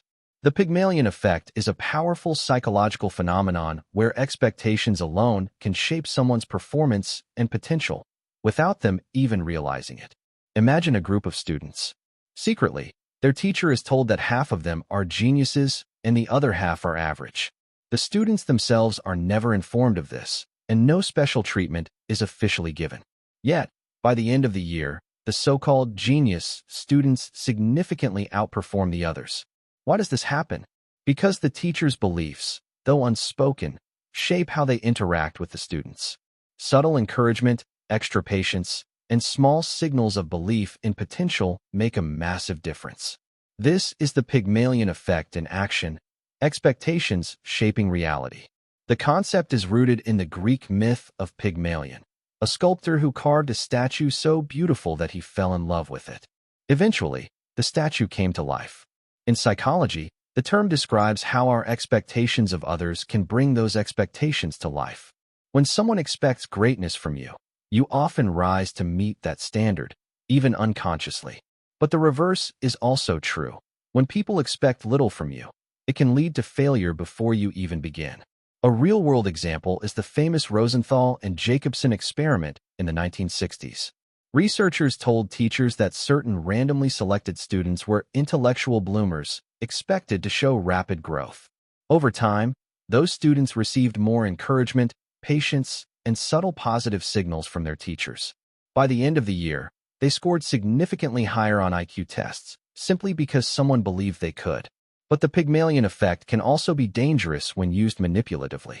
A controlling boss may subtly imply that you're not capable, causing you to question yourself until you begin to underperform. A toxic partner may constantly tell you you're lucky to have them, slowly eroding your self-worth so you stop believing you deserve better. Even entire social groups can be affected. If a community is repeatedly told it is inferior, over time, it may begin to internalize that belief and act accordingly. The Pygmalion effect isn't just about belief. It's about how expectations, yours and others, can shape destinies. And the most terrifying part? It often happens so gradually that you don't even realize it's controlling you, until it already has. The halo effect. The halo effect doesn't just influence how we feel about someone. It completely distorts how we perceive them. It's a subtle yet powerful psychological trick that can make a person appear smarter, kinder, or more trustworthy than they truly are, all because of one positive trait. And once that halo is in place, it becomes incredibly difficult to see beyond it. Imagine sitting in a courtroom, watching two people on trial for the exact same crime. One is well-dressed, articulate, and carries themselves with confidence. The other appears disheveled, nervous, and avoids eye contact. Without knowing any facts about the case, who seems more guilty to you? Research shows that attractive, confident individuals are often perceived as more innocent, while those who appear anxious or unpolished are judged more harshly, even when the actual evidence tells a different story. That's the halo effect in action. This happens because our brains are wired to take mental shortcuts. Instead of evaluating every trait of a person, we latch onto one striking quality, such as physical attractiveness, charisma, or intelligence, and assume it reflects everything else about them. If someone is physically appealing, we tend to believe they must also be kind, capable, and trustworthy. If someone speaks with authority, we presume they're knowledgeable. If someone holds a position of power, we instinctively assume they've earned it. It's why charismatic politicians can win votes with personality over policy. It's how skilled manipulators get away with deception. And it's why strong, authoritative leaders are often followed without question, even when their actions deserve scrutiny. The halo effect doesn't just influence perception, it shapes reality. Consider media coverage. Celebrities admired for their talent often receive the benefit of the doubt when scandals arise. Meanwhile, individuals who are already viewed negatively are quickly condemned, even before all the facts are known. It's not rational judgment. It's the halo effect at work. Marketers have mastered this psychological shortcut. Ever wonder why luxury brands use attractive, stylish models in their ads? It's not just to showcase products. It's because if we associate a brand with beauty and status, we subconsciously assume the products themselves are superior. You're not just buying a car, a fragrance, or a designer suit. You're buying the illusion of prestige wrapped around it. But there's a darker side to the halo effect. It can shield harmful people from criticism. Charismatic leaders can hide corruption behind charm. Manipulative partners can mask red flags with an initial appearance of warmth and care.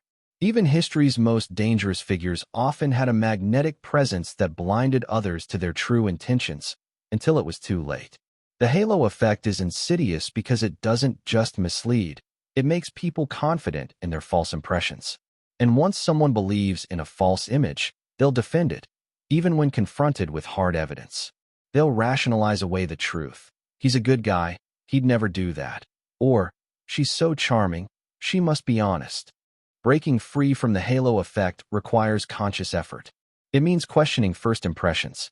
It means looking beyond charm, status, and appearances and asking, what am I not seeing? Because sometimes, the people who seem to shine the brightest are merely casting the longest shadows. The IKEA effect. Why do parents treasure their child's clumsy school projects? Why does assembling a piece of furniture make it feel more valuable than buying something already put together? It's not about the quality, it's about the effort. This phenomenon is known as the IKEA effect, a psychological bias that leads people to overvalue things they've put effort into, even if the final result isn't particularly impressive. Named after the popular furniture company IKEA, which sells affordable flat-pack furniture customers assemble themselves, the concept goes far beyond clever cost saving. The brilliance of IKEA's model lies in the emotional attachment it creates. Studies have shown that when people build something with their own hands, they tend to place a significantly higher value on it compared to an identical item that comes pre-assembled.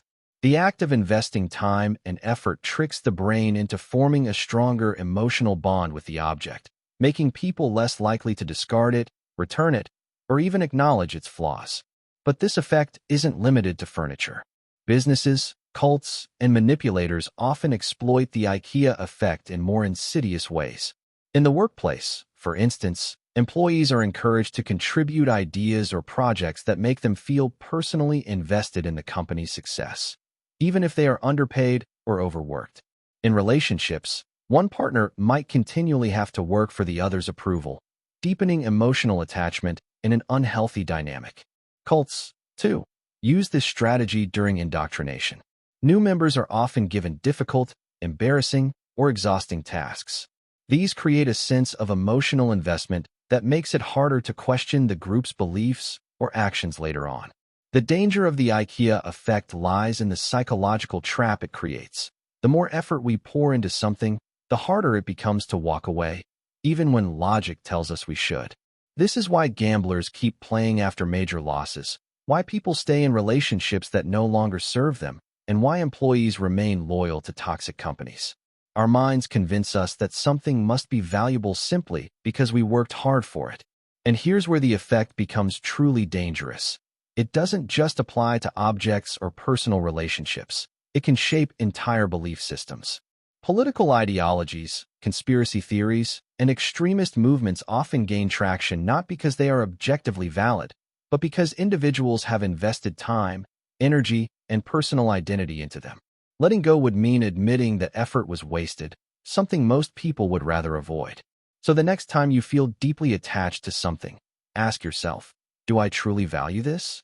Or have I just put in too much work to let it go? The placebo effect. You swallowed the pill, and within minutes, the pain began to fade. A wave of relief washed over you, your body responding just as you expected. But what if I told you that pill was nothing more than sugar? No medicine, no active ingredients, just belief. And yet, your brain thought it worked, so it did. This is the placebo effect, one of the most fascinating and unsettling psychological phenomena ever discovered. It proves that belief alone can change the body. While it might sound like a quirky trick of the mind, its implications run far deeper and darker than they first appear. Let's begin with a striking example. In the 1950s, a man named Mr. Wright was dying of terminal cancer.